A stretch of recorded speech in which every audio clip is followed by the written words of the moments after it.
அனுபவம் பாகம் 2 என்ற தலைப்பிலே நல்ல பல விளக்கங்களை நமக்கு சிந்தனை விருந்தாக அளிப்பதற்காக பேராசிரியர் சௌமித்திரன் ஐயா நம்மோடு இணைப்பில் இணைந்திருக்காங்க.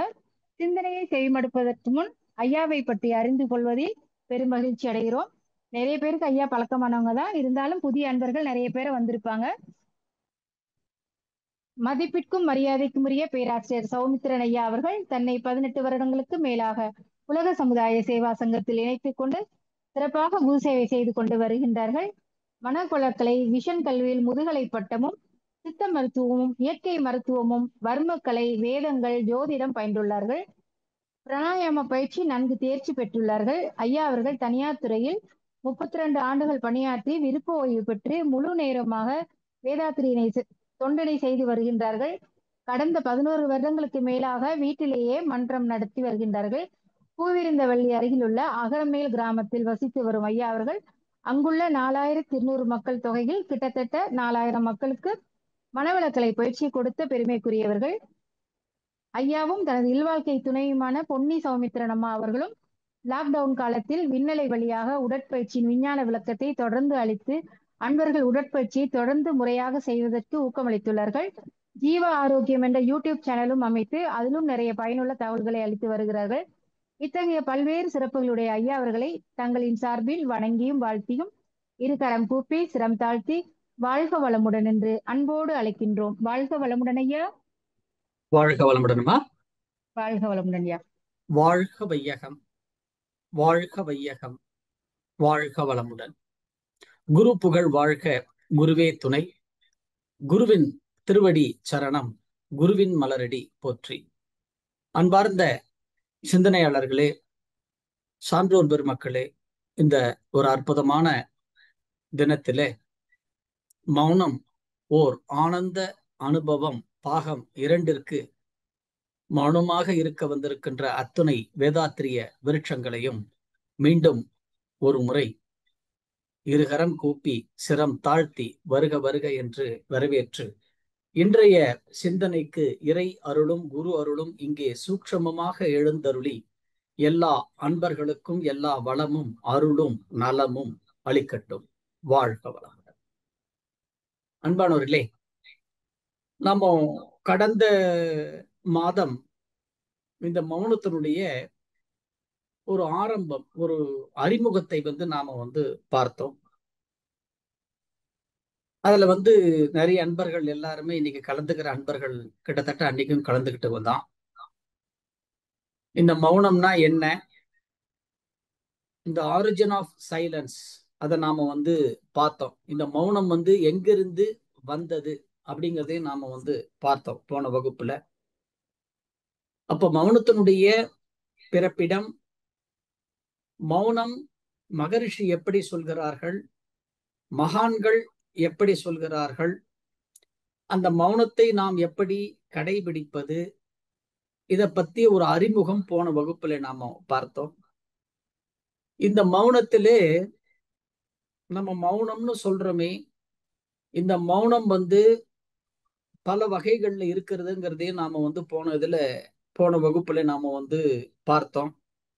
கருவி மௌனம், வாக்கு மௌனம், இந்திரிய மௌனம், கால மௌனம், காரிய மௌனம், மனோ மௌனம், மோன மௌனம், மகான்களின் மௌனம், ஞானிகளின் மௌனம், சித்தர்களின் மௌனம், இப்படி ஏக மௌனம், இப்படி பல மௌனத்தினுடைய வகைகளை நாம பார்த்தோம். இந்த மௌனம் என்பது கிட்டத்தட்ட நம்மளுடைய வேதம் மற்றும் சிற்றர்களுடைய கூற்றுப்படி 10 வகையான மௌனங்கள் சொல்லப்படுகிறது. அந்த 10 வகையான மௌனங்களிலே நம்ம கடைசியா போன வகுப்பை நாம நிறைவு செய்யும் பொழுது இந்த 10 மௌனத்தை மகரிஷி எப்படி நமக்கு சுருக்குகிறார், சுருக்கி நமக்கு இந்த மௌனத்தை மகரிஷி நமக்கு எப்படி ஒரு பொக்கிஷமாக கொடுக்கிறார், அதை பத்தி நம்ம போன வகுப்புல கடைசியா நம்ம அதுலதான் நம்ம நிறைவு செய்தோம். அந்த வகையில இந்த 10 மௌனங்கள்ல குருபிரான் அவர்கள் இந்த 10ஐ 3 மௌனங்களாக சுருக்குகிறார்கள். வாக்கு மௌனம், இந்திரிய மௌனம், சுசுக்தி அல்லது மகா மௌனம் அப்படின்னு மூன்றாக சுருக்குகிறார்கள் மகரிஷி அவர்கள். ஏன் இதை மூன்றாக சுருக்குகிறார் மகரிஷி அப்படின்னா அதுக்கு காரணம் இருக்கிறது. இந்த மனிதன் அப்படின்னு நம்மளை எடுத்துக்கிட்டாலே நாம அதிகமா செய்கின்ற செயல் அப்படின்னு பாத்தீங்கன்னா, நாம ரொம்ப அதிகமா வள நம்ம பேசுறதுதான் அதிகமான செயலை நாம செய்யறோம். அப்போ நமக்கு எது முதல்ல முக்கியம் அப்படின்னு கேட்டீங்கன்னா, இந்த வாக்கு மௌனம் ரொம்ப ரொம்ப முக்கியம் நமக்கு. ஒண்ணு. ரெண்டாவது, இந்த மாயா உலகம் என்று இந்த பிரபஞ்சத்துல, இந்த மாயா உலகத்துல எப்பொழுதும் நாம இந்த புலன்கள் புற உலகத்தோடு தொடர்பு கொண்டு இருக்கிறது. ஆனால் இந்த மனிதன் வினை தூய்மை பெற வேண்டும் என்றால் அதற்கு மன தூய்மை மிக மிக அவசியம். ஆனால் இந்த மனதனுடைய காரியதரிசிகளான தோல், நாக்கு, மூக்கு, கண், காது 5 ஞான இந்திரியங்கள் சதா சர்வ காலமும் தூங்குகின்ற நேரம் தவிர மிச்ச எல்லா நேரமும் அது நமக்கு எப்படி இருக்குன்னு கேட்டீங்கன்னா புற உலகத்தோடு தொடர்பில் அது இருக்கிறது. அதனால அந்த இந்திரியங்களை நம்முடைய கட்டுக்குள் கொண்டு வருவதற்காக இந்திரிய மௌனம். எப்பொழுது வாக்கினுடைய நிலை குறைந்து இந்திரியங்கள் நமக்கு உள்ளே கட்டுப்படுகிறதோ அப்பொழுது அந்த மகா என்று சொல்லுகின்ற, சுசுக்தி என்று சொல்லுகின்ற அந்த ஏக மௌனம் நமக்கு உள்ளே சித்தியாகும். இது மகரிஷியினுடைய ஒரு அற்புதமான ஒரு எண்ணம் சொல்ல முடியாது, அவருடைய ஒரு கான்செப்ட் அப்படின்னு சொல்லலாம், யுக்தி. இப்ப மகரிஷி இந்த மௌனத்தை இந்த வகையில நமக்கு ஒரு யுக்தியாக கொடுத்திருக்கிறார்கள் மகரிஷி. அப்ப அந்த யுக்தி பிரகாரம் நாம இதை நாம இப்போ பார்த்தோம்னு வச்சுங்க, இந்த மௌனத்தை அந்த யுக்தியினுடைய வழிப்படி நாம இப்போ பார்க்கிறோம் அப்படின்னு சொன்னா நாம என்ன பண்ணணும் அப்படின்னு கேட்டீங்கன்னா, வினை தூய்மை. இப்ப மனிதனாக பிறந்ததே வினைகளினுடைய அடையாளம். அப்ப வினைகளுடைய அடையாளம் ஒரு மனிதன் அப்படின்னு சொல்லும் பொழுது அந்த வினைகள் ஒரு மனிதனுக்கு தூய்மை அடைய வேண்டும். அதுவும் எப்ப தூய்மை அடையணும்? வாழும் காலத்திலேயே தூய்மை அடையணும். வாழும் காலத்திலேயே நான் தூய்மை அடைந்தால்தான் என்னுடைய வினைகளை அடுத்த சந்ததிகளுக்கு நான் கொடுக்காமல் செல்ல முடியும். அதுலதான் நம்ம ரொம்ப ஜாக்கிரதையா இருக்கணும். சொத்து சுகம் கொடுக்கலைன்னா கூட பரவாயில்ல, ஆனால் நம்மிடம் இருக்கின்ற பதிவுகளை அடுத்த தலைமுறைக்கு நாம் கொடுக்காமல் நாமே என்ன பண்ணணும், அதை தூய்மைப்படுத்த வேண்டும். அப்ப இந்த வினை தூய்மை என்பது ஒரு பெரிய ஒரு விஷயம். அந்த ஒரு பெருசா இருக்கிற ஒரு விஷயத்தை, அந்த வினை தூய்மையை மனிதர்களாகிய நாம வாழும் காலத்திலே செய்யணும்னா நேரடியா முடியுமான்னு கேட்டா அது இயலாத காரியம். அதைதான் மகரிஷி அவர்கள் கூட சொல்லும் பொழுது, மனிதர்கள் வினை தூய்மை பெறுவதற்கு முதலில் மன தூய்மை அவசியம் அப்படிங்கிறார் மகரிஷி. அதை சொல்லிட்டு மகரிஷி அடுத்த உடனே சொல்றார், மன தூய்மை பெற வேண்டும் என்றால் ஒரு அற்புதமான யுக்தி மௌனம் அப்படிங்கிறார். இந்த 3 வார்த்தைகள் ஞாபகம் வச்சுக்கணும்: வினை தூய்மை, மன தூய்மை, மௌனம். அப்ப இந்த மௌனம் என்கின்ற ஒன்று, மௌனம் என்பது ஒரு மாபெரும் மறைப்பொருள்.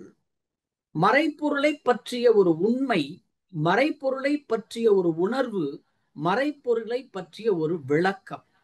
அந்த மௌனம் என்பது, மகரிஷி சொல்கிறார், மௌனம் என்பது ஒரு வரம். ஆனால் அந்த வரத்தை நமக்கு உள்ளிருந்து நாமே பெற்றுக்கொள்ள வேண்டிய ஒரு அற்புதமான பொருள் அப்படிங்கிறார் மகரிஷி. அப்ப எனக்கு உள்ளேயே அது இருக்கிறதே. அப்ப எனக்கு உள்ள அது இருக்கிறது அப்படின்னு சொல்லும் பொழுது அப்ப இந்த மௌனம் அப்படின்னு சொன்னாலே இந்த 3 தான் ரொம்ப ரொம்ப முக்கியம் அப்படின்னு மகரிஷி சொல்கிறார். அந்த 3 தான் வாக்கு மௌனம், இந்திரிய மௌனம், சுஷுப்தி அல்லது மகா மௌனம். அப்ப இந்த சுஷுப்தி அல்லது மகா என்று சொல்லுகின்ற பிரம்மத்தை எனக்கு உள்ளே நான் மௌன காலத்திலே உணர வேண்டும் என்றால் எதை நிறுத்தணும்? வாக்கை நிறுத்த வேண்டும். ஒண்ணு. இரண்டாவது, இந்திரியங்களோடு நாம் புற உலகத்தோடு தொடர்பு கொள்ளும் பொழுது, ஏன்னா நம்ம புற உலகத்தோடு தொடர்பு இல்லைன்னா நம்ம வாழ்க்கையே இல்லை. நம்ம எல்லாம் லௌகீக வாழ்க்கையில இருக்கோம். அப்போ புற உலகத்தோடு நாம தொடர்பு கொள்ளும் பொழுது எப்படி இருக்கணும்னு கேட்டீங்கன்னா, விழிப்பு நிலையில் இருக்க வேண்டும். நாமோ விழிப்பு நிலையில் இருக்கணும்னா எப்படி? நான் இந்த புலன்கள், இதை முதல்ல ஞாபகம் வச்சுங்க. மௌனம் சித்தியாரத்துக்கு இதெல்லாம் ஒரு டெக்னிக்ஸ், யுக்திகள். எந்த புலன்களை வைத்துக்கொண்டு இந்த புற உலகத்தோடு நான் தொடர்பு கொள்கிறேனோ அந்த புலன்கள் மட்டுமே தான் புற உலகத்தோடு தொடர்பு கொள்கிறதே தவிர எனக்கும் தொடர்பு கொள்கின்ற அந்த புலன்களுக்கும் எந்த விதமான சம்பந்தமும் இல்லை. இதுதான் இதுக்கு பேர் ஞான வைராக்கியம் அப்படின்னு இதுக்கு பேரு. எனக்கு ஞான வைராக்கியம் இருக்கணும். இந்த ஞான வைராக்கியம் இருந்தால்தான் புலன்கள் என்னுடைய கட்டுக்குள் வரும். இல்லைன்னா என்ன நடக்கும்? கோப வைராக்கியா, துக்க வைராக்கியா, சிந்தே வைராக்கியா, ஞான வைராக்கியா சாஸ்வதாலா என்று சொல்கிறது வேதம். இந்த மௌனத்தை பற்றி சொல்லும் பொழுது மனிதர்கள் கிட்ட இந்த வினை பதிவுகள் இருக்கிறதுனால அதை தூய்மைப்படுத்துகின்ற ஒரு முயற்சி ஒரு மனிதன் வாழும் காலத்திலே நடத்தணும் அப்படின்னு அவன் முயற்சி செய்தால் கூட இந்த மாயா உலகம் என்ன பண்ணும் அப்படின்னு கேட்டீங்கன்னா, பல விதத்துல நமக்கு சோதனைகளை கொடுத்து அந்த கர்மாவை முடிப்பதற்காக நாம போற ஒரு வழியில நம்மளை தடுக்காமல் இந்த பதிவுகள் என்ன பண்ணும் கேட்டீங்கன்னா, நம்மளை மேல மேல பல தடைகளை நமக்கு கொடுக்கும். அதனாலதான் மகரிஷி சொல்கிறார், விழிப்பு நிலையில் இரு அப்படிங்கிறார். அப்ப இந்த விழிப்பு நிலை அப்படின்னு சொல்லும் பொழுது அந்த விழிப்பு நிலையிலே மனமும் என்னுடைய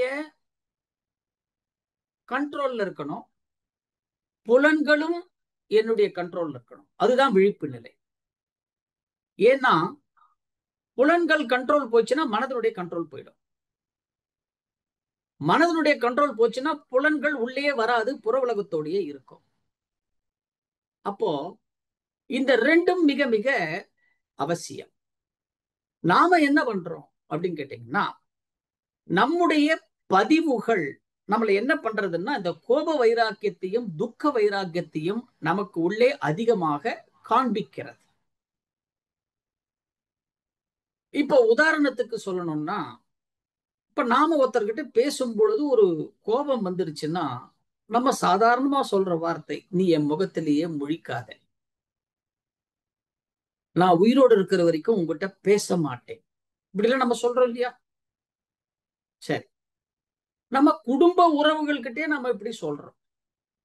அப்படி சொல்லும் பொழுது அந்த கோப வைராக்கியத்துல நம்மள இருந்து ஒரு வார்த்தையை விட்டுடுறோம்.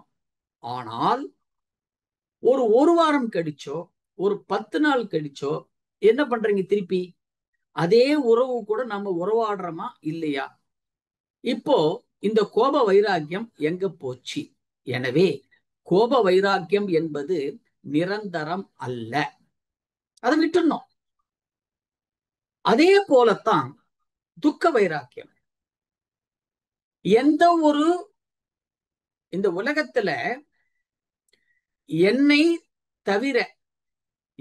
தவிர நான் எது எது கூடலாம் ஒரு உறவு வைத்திருக்கிறேனோ, உறவுகள் எந்தெந்த பொருட்களோடலாம் நான் வந்து எனது என்று சொல்லி உறவாடி கொண்டிருக்கிறேனோ, இதையெல்லாம் நான் வந்து வாழ்க்கையிலே ஒவ்வொரு நாள் ஒவ்வொன்றாக நான் இழக்கும் பொழுது துக்கம் வந்து தொண்டையை அடைக்கிறது. நம்ம சொல்றோம் இல்லையா, துக்கம் தாங்க முடியல, கடவுள் எனக்கு ஏன் இவ்வளவு ஒரு சோதனையை கொடுக்கிறார், நான் இதுக்கப்புறமும் நான் உயிர் வாழணுமா, இதுக்கப்புறமா நான் வாழ்ந்து நான் என்னத்தை சாதிக்க போறேன், இப்படிலாம் எவ்வளவு ஒரு துக்க வைராக்கியத்திலே நாம வசனங்கள் பேசுறோம். எத்தனையோ இடத்துல நாம பேசுறோம். நம்மை சார்ந்தவர்களுக்கு யாராவது நம்ம ஒரு ஆறுதல் சொன்ன போனா கூட அந்த இடத்துல வந்து அந்த துக்கத்திலே சிக்கியவர்கள் அதை பற்றி அப்படி பேசுகிறார்கள் இல்லையா? ஆனால் யார் அப்படி பேசுகிறார்களோ,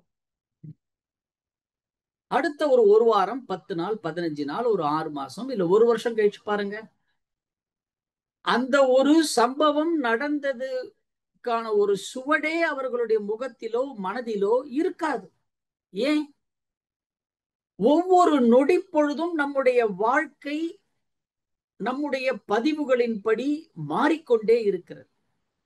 அப்ப அதுக்கு ஏத்த மாதிரி என்னுடைய வாழ்க்கை நான் என்ன பண்றேன், மாற்றிக்கொண்டே தினமும் என்னுடைய வாழ்க்கை நான் என்ன பண்றேன், ஒவ்வொரு க்ஷண நேரமும் ஒவ்வொரு அனுபவங்களை நான் பெற்றுக்கொண்டு அதன் மூலமாக என்னுடைய வாழ்க்கையை நான் மாற்றுவதற்கு, என்னை நானே மாற்றிக்கொள்வதற்கு முயற்சி செய்து கொண்டிருக்கிறேன். இந்த உணர்வு இருக்கணும். ஆனால் நாம என்ன செய்யறோம், நாம் மாறாமல் நம்ம குடும்பத்தில் இருக்கிறவங்களை மாத்தணும் மாத்தணும் மாத்தணும்னு அவங்க கிட்ட நாம இந்த மாற்றத்தை எதிர்பார்க்கிறோம். நீங்க ஒரு செயலை செய்யறீங்க, உங்க வீட்டுல ஒரு செயலை அது வந்து செய்யாதேன்னு நீங்க சொல்றீங்க.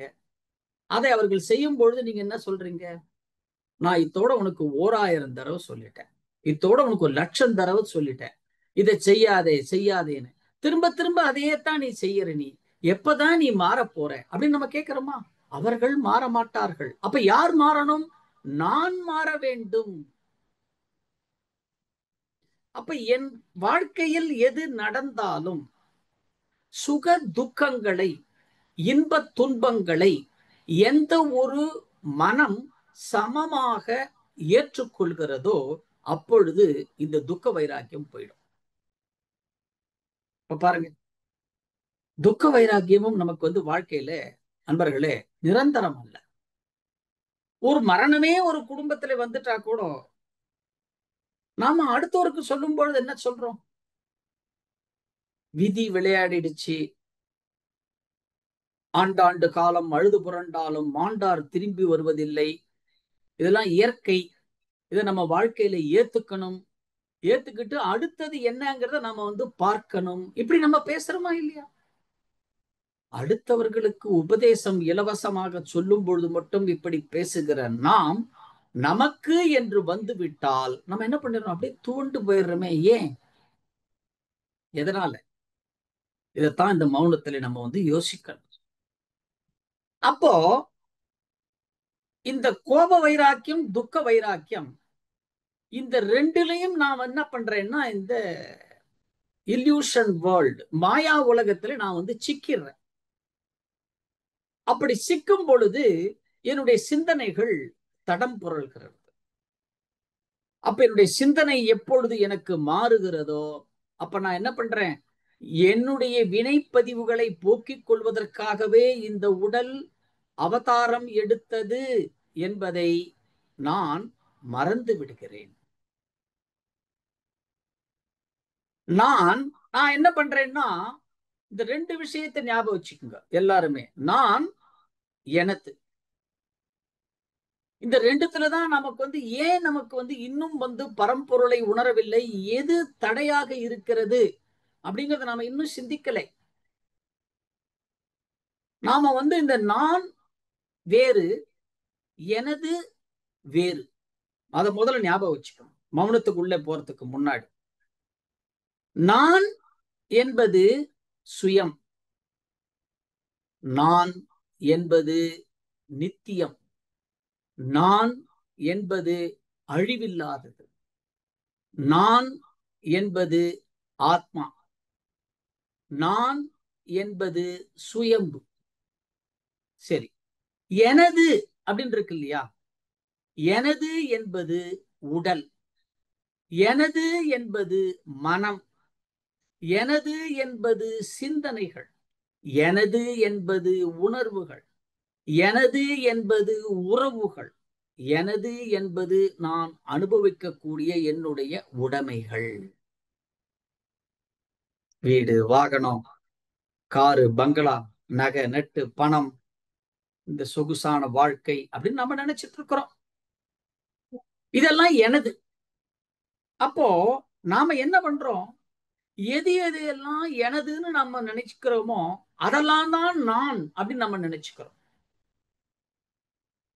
அப்ப நான் என்பது உண்மையில் என்ன என்பதை நாம மறந்து விட்டோம்.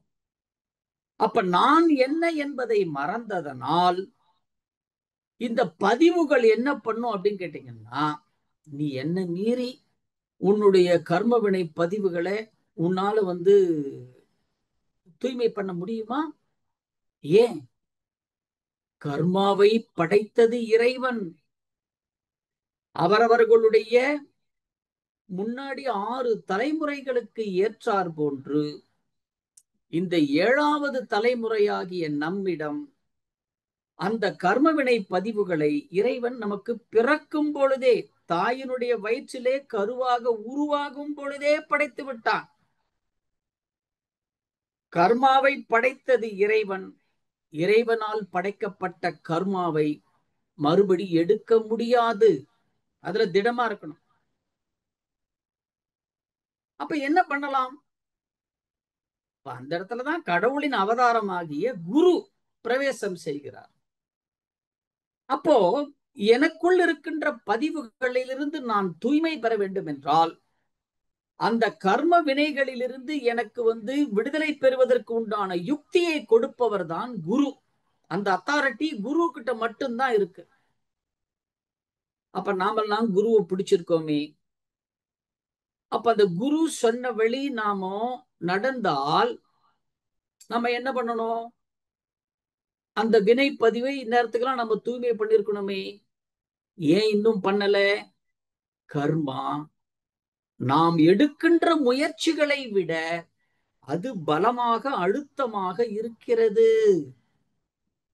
அப்ப அந்த அழுத்தத்தை நான் என்ன பண்ணணும்? உணர்ந்து என்னுடைய மேல் பதிவுகளை நான் என்ன பண்ணணும்? இன்னும் கொஞ்சம் அழுத்தமாக போட்டால் பார்த்துடணும். கர்மாவை நானா நீயா பார்த்துடணும். விதியா மதியா?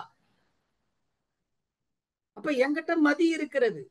என்னுடைய மதியை வைத்துக்கொண்டு குருவனுடைய உபதேசத்தோடு என்ன பண்றேன்? அந்த குரு கொடுத்த கலைகளை, குரு கொடுத்த அந்த விஷயங்களை என் வாழ்க்கையினுடைய ஒரு அங்கமாக, ஒரு தினசரி கடமையாக நான் ஏற்றுக்கொண்டால், அதை என் வாழ்நாளில் நான் நடைமுறைப்படுத்தினால் வாழும் காலத்திலேயே நம்ம வினை தூய்மை அடைய முடியும். அப்போ இந்த வாக்கு குறைஞ்சிரும். அதைத்தான் சொன்ன, வாக்கும் இறந்த பூரணம். இறைவனுக்கு பேரே அதான். வாக்கு இறந்த பூரணம். சொல்லாமல் சொன்னவன் அவன். எப்படி சொல்றாங்க பாருங்க.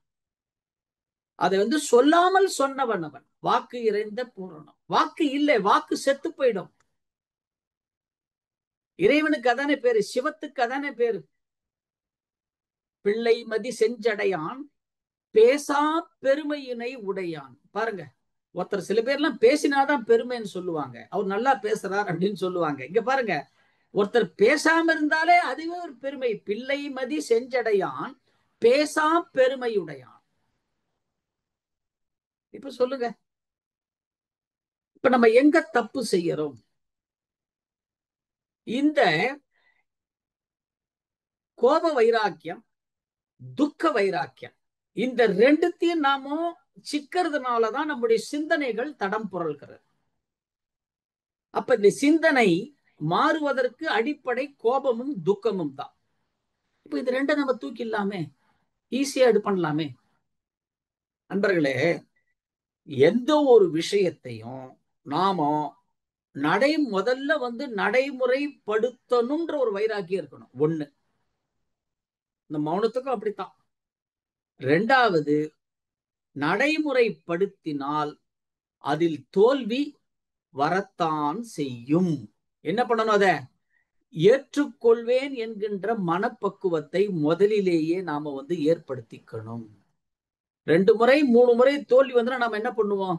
இது எனக்கு வேலைக்கு ஆகாதுப்பா அப்படின்னு நம்ம விட்டுடுவோம். நம்ம அதை நம்ம விடக்கூடாது. அது மாதிரி விஷயமா இது இல்லையே. எவ்வளவு பெரிய பொக்கிஷம்! ஒரே ஒரு தடவை, ஒரு சன நேரம் தினையாம் அளவு எல்லளவாயினும் பட்டினத்தார் சொல்றாரு பாருங்க. அவ்வளவு உண்டு.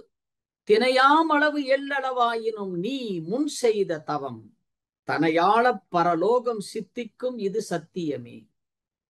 அவ்வளவு உண்டு. என்ன பண்ணணும்? அந்த தவத்துல உள்ள ஒடுங்கி ஒடுங்கி ஒடுங்கி உள்ள நீங்க போய் மௌனத்துல உள்ள ஒடுங்கி, ஏன் தவம் சித்தியானாதான் மௌனம் சித்தியாகும். வெறும் வாயால நான் மௌனம் இருக்கேன்னு பேசிட்டு 3 மணி நேரம் அமைதியா இருக்கேன்னு சொல்லிட்டா கொஞ்சம் உட்கார்ந்து பாருங்க. சாதாரணமாக இருந்தால் நீங்க 100 வார்த்தை பேசினால் அந்த பிராக்டிஸ் எல்லாம் இல்லாம நீங்க மௌனமா இருந்தீங்கன்னா அப்ப மனம் 1000 வார்த்தைகள் பேசும். இதுக்கு நான் 100 வார்த்தை பேசிட்டே போயிடலாமே இல்லையா? எனவே இந்த கோப வைராக்கியத்தையும் துக்க வைராக்கியத்தையும் எப்பொழுது நாம் விடுகிறோமோ அப்பொழுது உன்னுடைய சிந்தை வைராக்கியம், சிந்தனைகள் அப்படி இறைவனை நோக்கிய சிந்தனைகளாக நமக்கு உள்ளாக மாறும். அந்த இறைவனை நோக்கிய சிந்தனைகளாக எனக்கு உள்ளாக எப்பொழுது அது மாறுகிறதோ அப்பொழுது ஏகத்தோடு இணைகின்ற ஒரு நிகழ்வு உனக்கு உள்ளாகவே நடக்கும். அந்த ஏகத்தோடு இணைகின்ற அந்த நிகழ்வு, அந்த சன நேரம் இருக்கு பாருங்க. அந்த சன நேரம் வைணவத்துல கூட ஒரு பாடல் வரும் பாருங்க. வாடினேன் வாடி வருந்தினேன் மனத்தால் பெருந்துயர் இடும்பையில் பிறந்து. தன்னுடைய பிறப்பை பத்தி ஆழ்வார் எப்படி சொல்றாரு பாருங்க. உடல் அளவுல வாடுகிறேன்பா, மனசளவுல நான் ரொம்ப துயரப்படுறேன். என்ன பிறவி இது? மனித பிறவி. என்ன பிறவி இது? ஏதோ வர்றேன் போறேன் சாப்பிட்றேன் காலை கடன் பண்றேன், திருப்பி உள்ள போறது திருப்பி வெளியில போறது, என்ன இது? இப்படிதான் இதுதான் என் வாழ்க்கையா? வாடினேன் வாடி வருந்தினேன் மனத்தால் பெரும் துயரம். அப்புறம் என்ன பண்றாரு? ஒரு குருவை பிடிக்கிறார். கூடினேன் கூடி இளைவர் தம்மோடு ஒரு குருவை பிடிக்கிறார். அங்க என்ன சொல்றாரு? அவர் தரும் கலவியே கருதி. குரு என்ன உபதேசத்தை கொடுத்தாரோ அந்த உபதேசத்தை என்ன பண்ண நான் ஏத்துக்கிட்டு அடுத்த லைன்ல சொல்றாரு பாருங்க. ஓடினேன் ஓடினா எங்க வெளியில ஓடினாரு? இல்லை, அகம் நோக்கி உள்ள ஓடுறாரு. ஏன் பாருங்க, ஒரு 6 அடி உயரம் 2 அடி அகலத்துக்குள்ள எவ்வளவு ஓட்டம் பாருங்க, எவ்வளவு ஓட்டம் பாருங்க. இங்க இருந்து காசிக்கு போனா இப்ப கிளம்பினா 4 மணி நேரத்துல பிளைட்ல போயிடலாம், 32 மணி நேரத்துல ட்ரெயின்ல போயிடலாம் இல்லையா? ஆனால் அகம் நோக்கி உள்ள போகணும் அப்படின்னு சொன்னா எவ்வளவு காலம் பாருங்க.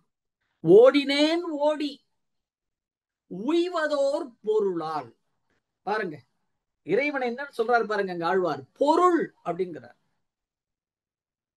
அந்த பொருளை அடையணும்னு நான் எங்க ஓடுறேன்? எனக்கு உள்ளாக ஓடுகிறேன். குருவனுடைய உபதேசத்தை நான் எடுத்துக்கிட்டேன். எதுக்கோசரம் இந்த பிறவின்றத நான் புரிஞ்சுக்கிட்டேன். இதுவரைக்கும் இந்த பிறவி எதுக்கோசரம் நான் ரொம்ப துயரத்துல இருந்தேன். எப்போ குருவனோட ஒரு உயிர் கலப்பு எனக்கு ஏற்பட்டதோ, எப்போ அந்த குருவனுடைய உபதேசத்தை நான் கேட்டேனோ, அதை வைத்துக்கொண்டு எனக்கு உள்ளே அகம் நோக்கி ஓடினேன் ஓடி உய்வதோர் பொருளால். எதை நோக்கி ஓடணுமோ சொல்றாரு பாருங்க. என்ன? இறைவனை பார்த்தேன் என்று சொல்லவில்லை, உணர்வெனும் பெரும் பதம் அடைந்தேன். என்ன பண்ணாருங்க? இறைவனை உணர்ந்தார். பெரும் பதம். அந்த பெரும் பதம்னா முக்தி. அதுக்கப்புறம் அதுதான் சொல்றாரு. இதுக்கப்புறம் இதைதான் என் வாழ்க்கை நினைச்சுக்கிட்டு அவர் என்ன பண்றாரு, நாடினேன் நாடி நான் கண்டு கொண்டேன் ஓம் நமோ நாராயணா எனும் நாமம் அப்படிங்கிறார். இப்ப பாருங்க, மகான்களை கூட முதலே இறைவனை வணங்கும் பொழுதும் தான் யார் என்பதை உணர வேண்டும் என்பதற்காக இறைவன் கிட்ட எப்படியெல்லாம் அழுது இருக்காங்க பாருங்க. மகான்களை எப்படிலாம் எப்படி அழுகுறாங்க பாருங்க. அப்ப இப்படிலாம் அழுது பிறண்டு அந்த குருவை பிடிச்சாதான் நான் யாரு, இந்த ஆத்மாவனுடைய அந்த நித்தியம் என்ன, இந்த அனித்தியத்தை போய் நான் இதுதான் நானு நானு நானு நானு நான் பிடிச்சுக்கிட்டு இருக்கிறேனே, இந்த அனித்தியம் எல்லாமே ஒரு நாள் அழியக்கூடியதாச்சேப்பா. அழியக்கூடிய ஒன்றுக்காக என்னை நானே தினம் தினமும் நான் உணர்ச்சி வசப்பட்ட நிலையிலே அழித்து கொள்ள வேண்டுமா? அப்ப நான் என்ன பண்ணணும்? உள்ள போகணும். அந்த உள்ளே போய் போய் போய் போய் போய் அந்த கடைசி வரைக்கும் போகணும். நண்பர்களே, இந்த மௌனத்தினுடைய அந்த மௌனத்துல இருக்கணும்னா முதல்ல நான் என்ன பண்ணணும் அப்படின்னு கேட்டீங்கன்னா, இந்த மௌனத்துல நீங்க தவம் கூட செய்ய வேண்டாம். மௌனத்துல தவம்லாம் செய்யவே வேண்டாம். மௌனத்துல முதல்ல உட்காருங்க. கால நேரம் இதெல்லாம் எதுவுமே தேவையில்லை. எப்ப மௌனம்னு உனக்கு இருக்கணும்னு தோன்றதோ அப்ப அமைதியா உட்காருங்க. முதல்ல உட்காருங்க. உட்கார்ந்து முதல்ல இந்த புற உடலை கவனிங்க. ஃபர்ஸ்ட் புற உடலை கவனிக்கணும். அப்படியே புற உடலை கவனிங்க. இந்த புற உடலையே பாருங்க. மனக்கண்ணால பாருங்க. அந்த புற உடலை மனக்கண்ணால பார்க்க பார்க்க பார்க்க பார்க்க என்ன ஆகும்னு கேட்டீங்கன்னா, மனம் கொஞ்சம் கொஞ்சம் கொஞ்சம் கொஞ்சமா கொஞ்சம் கொஞ்சமா கொஞ்சம் கொஞ்சமா இந்த மனம் சுருங்கி உங்களுடைய உடலினுடைய அந்த எல்லை கட்டிய அந்த ஆறாவும் தாண்டி உள்ளுக்குள்ள அந்த இடத்துல நிற்கும் இந்த மனசு. இது நிலை 1. இப்ப நிலை 2, எந்த புற உடலை நான் பார்த்தேனோ அந்த புற உடலை இப்ப ஒரு கற்சிலை மாதிரி ஆக்குங்க. அப்படி அசைவற்ற நிலைக்கு கொண்டு வாங்க இந்த புற உடலை. கொஞ்சம் கொஞ்சமா இந்த உடல் அசைந்து கொண்டிருக்கும். தலை அசையும், கை அசையும், கால் அசையும், உடம்பு அப்படி இப்படி திருப்போம், காலை திருப்புவோம், கையை திருப்புவோம். நாம பண்ணிக்கிட்டு இருப்போம். உடல் அசைக்கும். அந்த அசைவெல்லாம் கொஞ்சம் கொஞ்சமா நிறுத்துங்க. அந்த பவுண்டரிக்குள்ளேயே இருங்க. ஒரு கற்சிலை போல நான் அமர்ந்திருக்கிறேன். என் உடலையே கவனித்துக் கொண்டிருக்கிறேன்.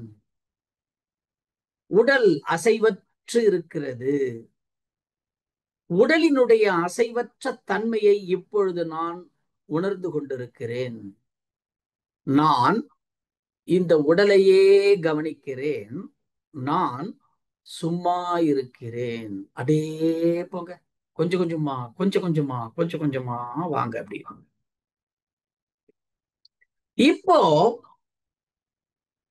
இந்த புலன்கள் கொஞ்சம் கொஞ்சமா உள்ள வரும், அடங்கும். எப்போ புலன் அடங்குகிறதோ இப்போ மனசு போய் பாருங்க உள்ள. எப்படி உடலினுடைய அசைவை நான் கொஞ்சம் கொஞ்சமாக நிறுத்தி உடல் ஒரு கற்சிலை போல அமர்ந்திருக்கிறேன். எப்ப அந்த பாவம் உனக்கு உள்ளே வருகிறதோ அப்ப அப்படியே மனசுக்குள்ள போயிடும்.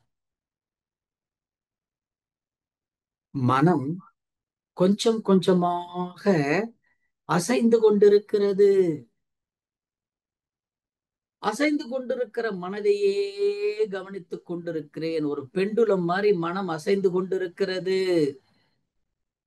அப்ப மனதை கொஞ்சம் கொஞ்சமாக அந்த எண்ண ஓட்டத்தை குறைத்து குறைத்து குறைத்து குறைத்து குறைத்து அப்படியே மெதுவா போங்க, உள்ள அப்படியே போங்க.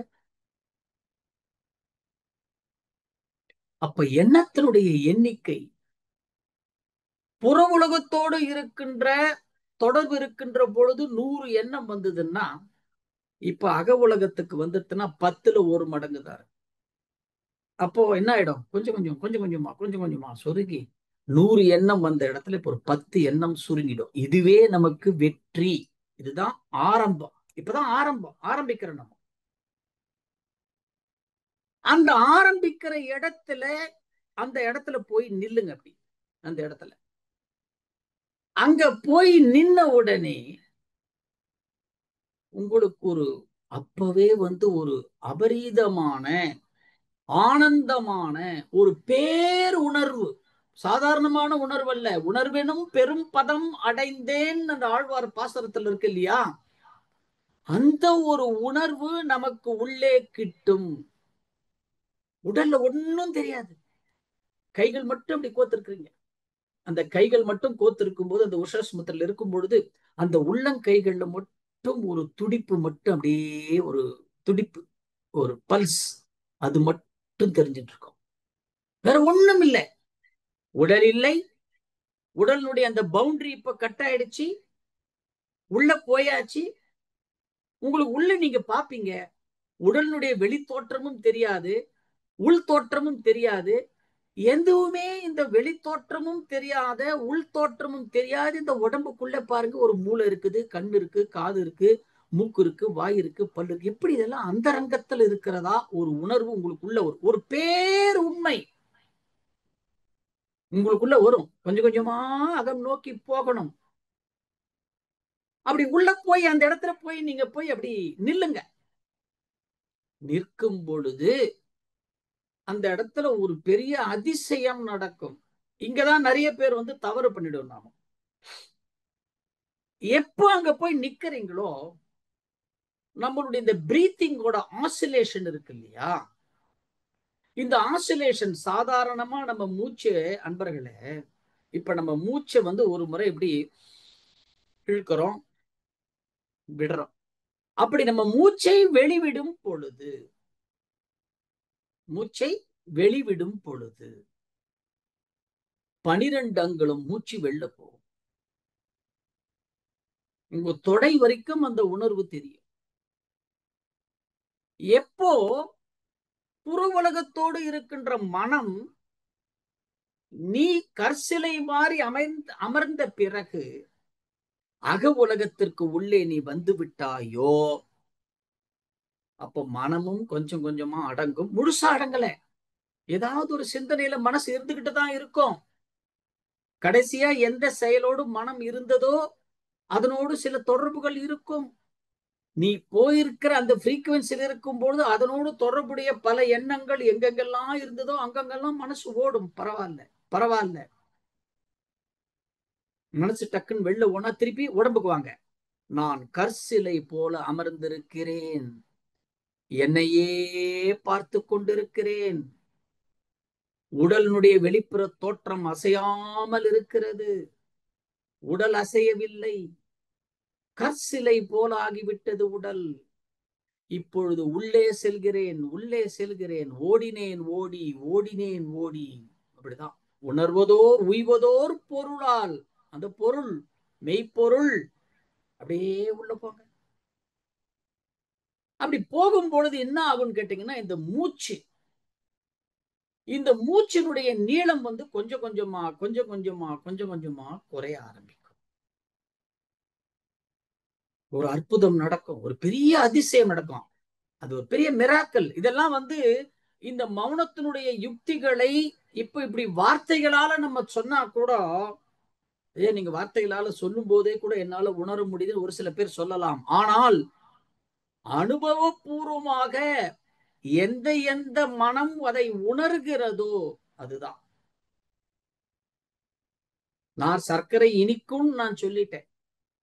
அந்த சர்க்கரை இனிக்கும்னு அதை ஏற்கனவே அனுபவித்தவர்களுக்குத்தான் தெரியும்.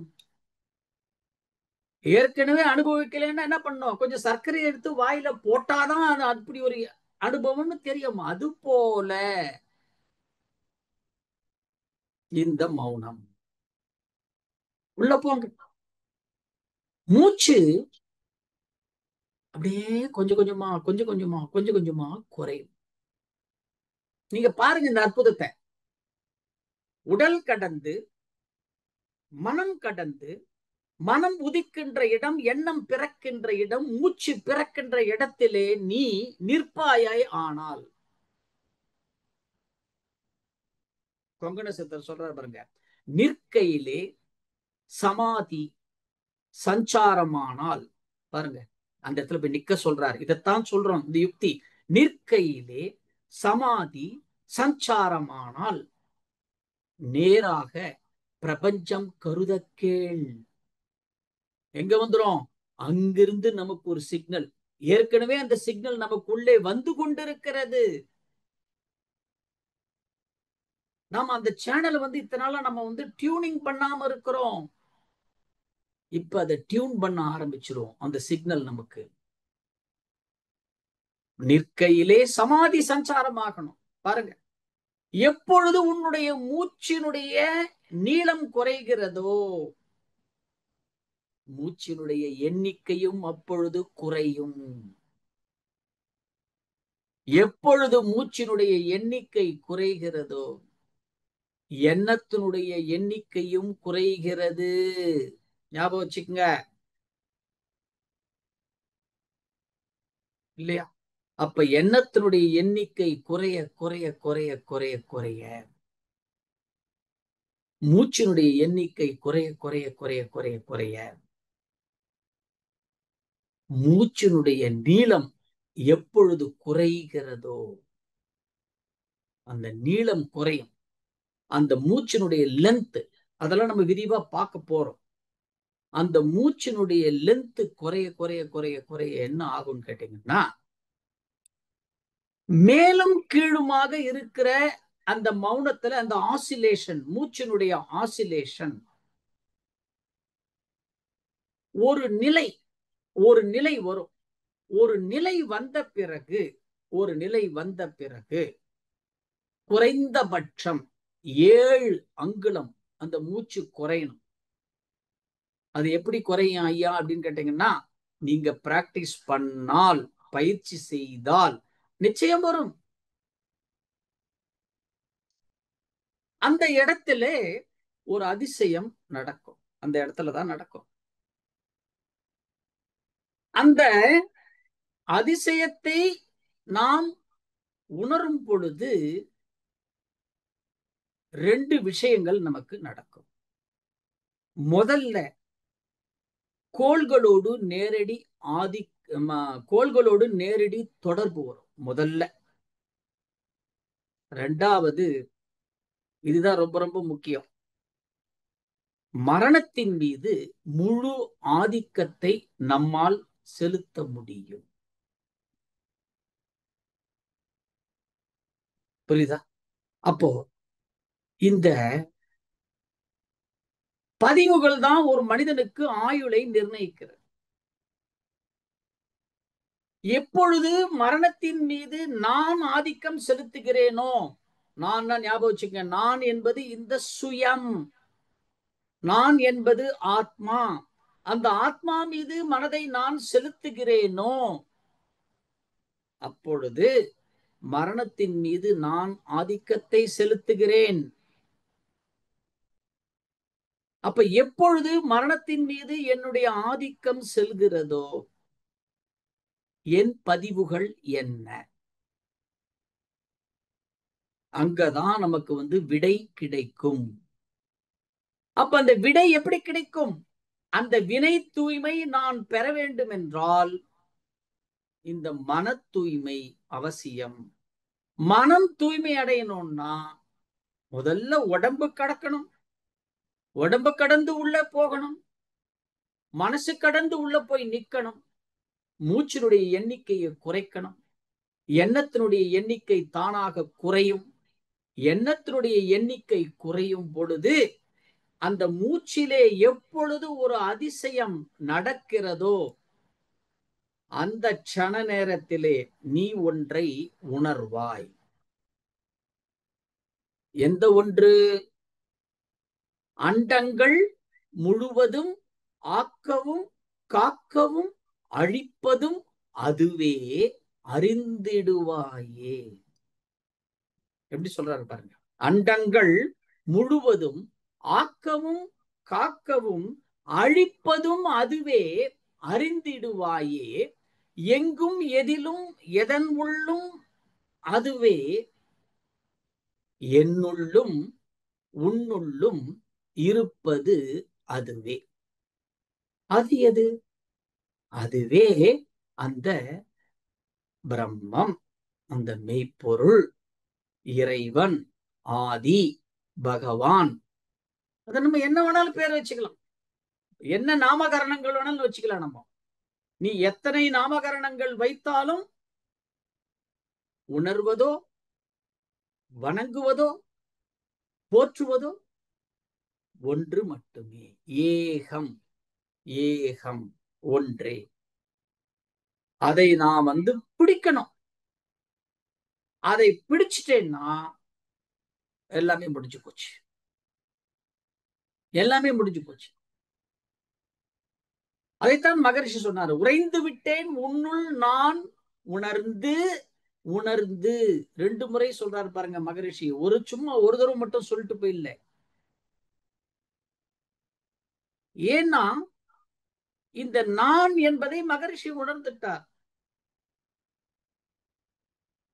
மறைப்பொருளாக விளங்கும் எனது அறிவை பற்றி மகரிஷி சொல்றாரு பாருங்க. மறைப்பொருளாக விளங்கும் எனது அறிவை பற்றி நான் உணர்ந்தேன், அங்கு நீ நானாய் கண்டேன். நானுன்னு சொன்னாரா? நீதான். யாரு? இறைவன். நீதான்ப்பா நானா இருக்கிற, நீயே இதுவாக இருக்கிறது, நானே அதுவாக இருக்கிறேன். நான் அதுவாக இருக்கிறேன் சொல்லும் பொழுது I am depending on God. அப்ப நான் அவனை சார்ந்திருக்கிறேன் சொல்லும் பொழுது நான் யார்? நான்றது ஒண்ணு கிடையவே கிடையாதே. அது யார்? அது அதுவே இது, இதுவே அது. அதைத்தான் சொல்றாரு, அண்டங்கள் முழுவதும் ஆக்கவும் காக்கவும் அழிப்பதும் அதுவே அறிந்திடுவாயே. எங்கும் எதிலும் எதன் உள்ளும் அதுவே என்னுள்ளும் உன்னுள்ளும் இருப்பது அதுவேப்பா. அதை உணர்றதுதான் இந்த மௌனம். நண்பர்களே, நம்ம என்ன பண்ணலாம்? இது ஒரு பெரிய நெடிய பயணம் இந்த மௌனம்.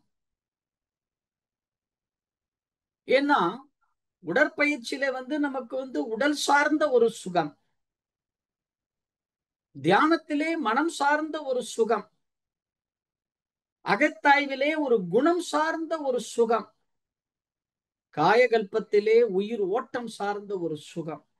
ஆனால் இது அத்தனையும் எதுவாக எனக்கு உள்ளே இருக்கிறதுன்னு கேட்டேன்னா ஆத்மாவாக அந்த பிரம்மமே இருக்கிறது. அப்போ இந்த மௌனம் என்பது என்ன? பிரம்மத்தின் சுகம் இருக்கிறதுலே உச்சம் அதுதான், உச்சம் அதுதான். அப்ப நான் உச்சத்தை நான் பிடிக்கணும். அந்த உச்சத்தை நான் பிடிக்க வேண்டும் என்றால் என்ன பண்ணணும்? வாக்கு மௌனம், இந்திரிய மௌனம், இந்த 2ல தான் நம்ம ரொம்ப ரொம்ப ரொம்ப ரொம்ப அடிப்படையா நாம நிறைய விஷயங்களை நாம பார்க்கணும். எப்ப இந்த 2ல எனக்கு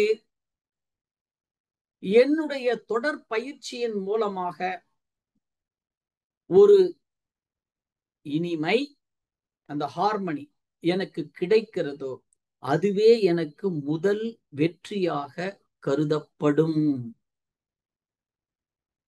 அன்பர்களே, இப்ப நாம இதுவரைக்கும் எங்க நிக்கிறோம்னு கேட்டீங்கன்னா, மௌனத்தினுடைய வகைகள் பார்த்துட்டோம். அப்புறம் அதுல மகரிஷி எப்படி அந்த 10 மௌனத்தை 3 மௌனமாக சுருக்கினார்னு பார்த்தோம். ஒரு மௌனத்துக்கு உண்டான ஒரு வார்ம்-அப். எப்படி நான் உள்ள போறது, கொஞ்சம் கொஞ்சமா உள்ள போறது. ஏன்னா இது புலன் கடந்து, மனம் கடந்து, கண்ணுக்கும் கருத்துக்கும் எட்டாத ஒன்று இருக்கிறது. அந்த கண்ணுக்கும் கருத்துக்கும் எட்டாத ஒன்றை, அந்த ஒன்றே அதுவே நானாக இருக்கிறது என்பதை உணர்வதற்கு உண்டான ஒரு சூட்சுமம் தான் இந்த மௌனம். அதனுடைய ஒரு அடிப்படையத்தான் நாம இன்னைக்கு சிந்தனையில நாம பார்த்திருக்கிறோம். அந்த வகையில பார்த்தோம்னா, வகைகளை எப்படி மகரிஷி நமக்கு சுருக்குகிறார் அதை பார்த்தோம். இதுக்கு உள்ளே போறதுக்கு இந்த உடம்புங்கிற வாகனம் ரொம்ப ரொம்ப ரொம்ப அவசியம். ஏன்னா இந்த உடல் நல்லா இருக்கணும். ஆனா எது நல்லா இருக்கணும்னு சொல்றோமோ அதுலதான் அதிகமான பதிவுகளை நாம சேர்த்து வச்சிருக்கிறோம். ஏற்கனவே வந்திருக்கிற பதிவுகள், நம்முடைய செயல்கள் மூலமாக நாம் செய்திருக்கிற பதிவுகள், இந்த ரெண்டும் நமக்குள்ள இருக்கப்பா. என்ன பண்ணலாம்? இதிலிருந்து நாம இந்த வினை தூய்மையிலிருந்து நாம ஒரு விடுதலை அடைய வேண்டும் நண்பர்களே. அப்படி நான் இந்த வினை தூய்மையிலிருந்து நான் விடுதலை அடையணும் அப்படின்னு சொன்னா, மன தூய்மை ரொம்ப ரொம்ப ரொம்ப அவசியம். அந்த மன தூய்மை வேணும்னா கூடுமான வரைக்கும் புற உலகத்தோடு இருக்கிற தொடர்பை கொஞ்சம் கொஞ்சமா நாம குறைச்சிக்கணும். ஆனா என்னுடைய நித்திய வாழ்க்கை கெடக்கூடாது. அதனால அப்படின்னா, நீங்கள் எந்த செயலை செய்தாலும், இன்னைக்கு நம்ம கத்துக்கிற முதல் பாடம் என்னன்னு கேட்டீங்கன்னா, நான் புற உலகத்தோடு தொடர்பு கொண்டு எந்த செயலை செய்தாலும் என்னுடைய புலன்கள் மட்டும்தான் அந்த செயலை செய்கிறதே தவிர, இந்த செய்கின்ற இந்த புலன்கள் இதை செய்கிறதே, இந்த செய்கின்ற புலன்களுக்கும் எனக்கும் எந்த விதமான தொடர்பும் இல்லை. நான் சொல்லித்தான் புலன்கள் செய்கிறதுன்னு சொன்னா வினைப்பதிவுல சிக்கிப்போம். செய்கின்ற இந்த புலன்களுக்கும் எனக்கும் தொடர்பு இல்லைன்னு சொன்னா வினைப்பதிவிலிருந்து நாம தூய்மை பெற முடியும். இதை இன்னைக்கு நம்ம முதல்ல அடிப்படையா இன்னைக்கு நம்ம கத்துக்கிட்டு இருக்கிறோம். இப்பதான் நாம உள்ள இன்னர் டிராவல் நாம ஸ்டார்ட் பண்ணிருக்கோம். இந்த இன்னர் டிராவல்ல கொஞ்சம் கொஞ்சமா நம்ம உள்ள போயிட்டு அடுத்த ஒரு நம்ம பாகம் 3ல ஒரு மௌனத்தினுடைய அந்த யுக்தியே அப்படியே உள்ளுக்குள்ள அப்படியே பிராக்டிஸ் உள்ள நம்ம போகலாம். அப்படியே உள்ளுக்குள்ள அப்படியே போக போக போக போக நமக்குள்ள ஒரு ஆனந்த அனுபவம் அது நமக்குள்ள சீக்கிரமே கிடைக்கணும். இறைவனுடைய அருள் நம்ம அத்தனை பேர்கிட்டயுமே இருக்கிறது. குருவனுடைய கடாட்சம் இல்லைன்னா நமக்கு அது கிடைக்காது. அதனால அந்த குரு தந்த வழியிலே நாம போகணும். அந்த வகையிலே ரொம்ப ரொம்ப அமைதியாக, நிதானமாக இதை கொஞ்சம் கொஞ்சமா நம்ம என்ன பண்ணலாம், ஒரு செயல் வடிவத்துக்கு நாம் எடுத்துக்கொண்டு வரும் பொழுது அதுவே நானாக, பிரம்மமே நானாக இருக்கிறது என்பதை உணரக்கூடிய தகுதி எனக்கு எப்பொழுது கிடைக்கிறதோ அதைத்தான் மகரிஷி அவர்கள் அவன் நீ ஒன்றாய் அறிந்த இடம் அறிவு முழுமை அது முக்தி என்று குறிப்பிடுகிறார்.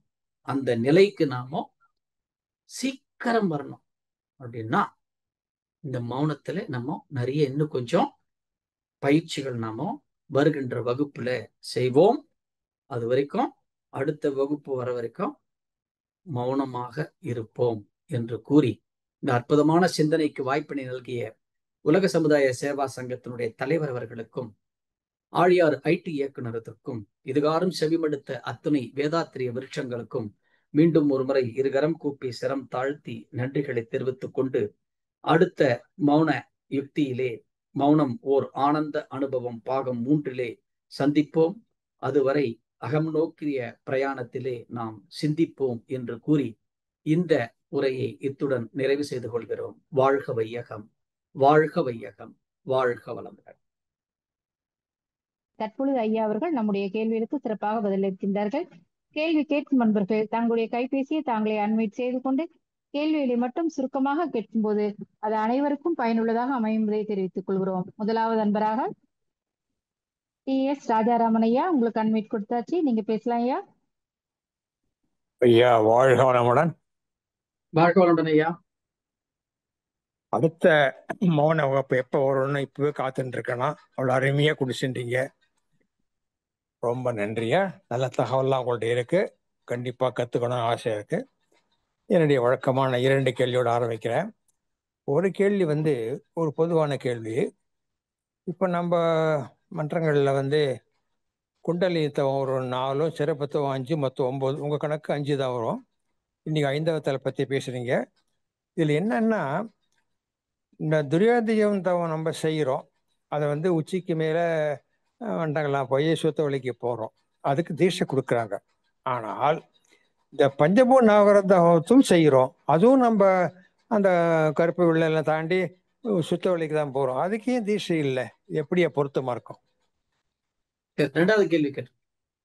ரெண்டாவது கேள்வி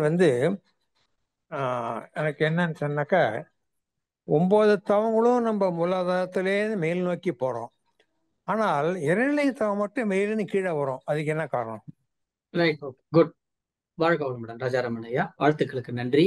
அதாவதுங்க, துரியாதீத தவம் என்பது என்னன்னு கேட்டீங்கன்னா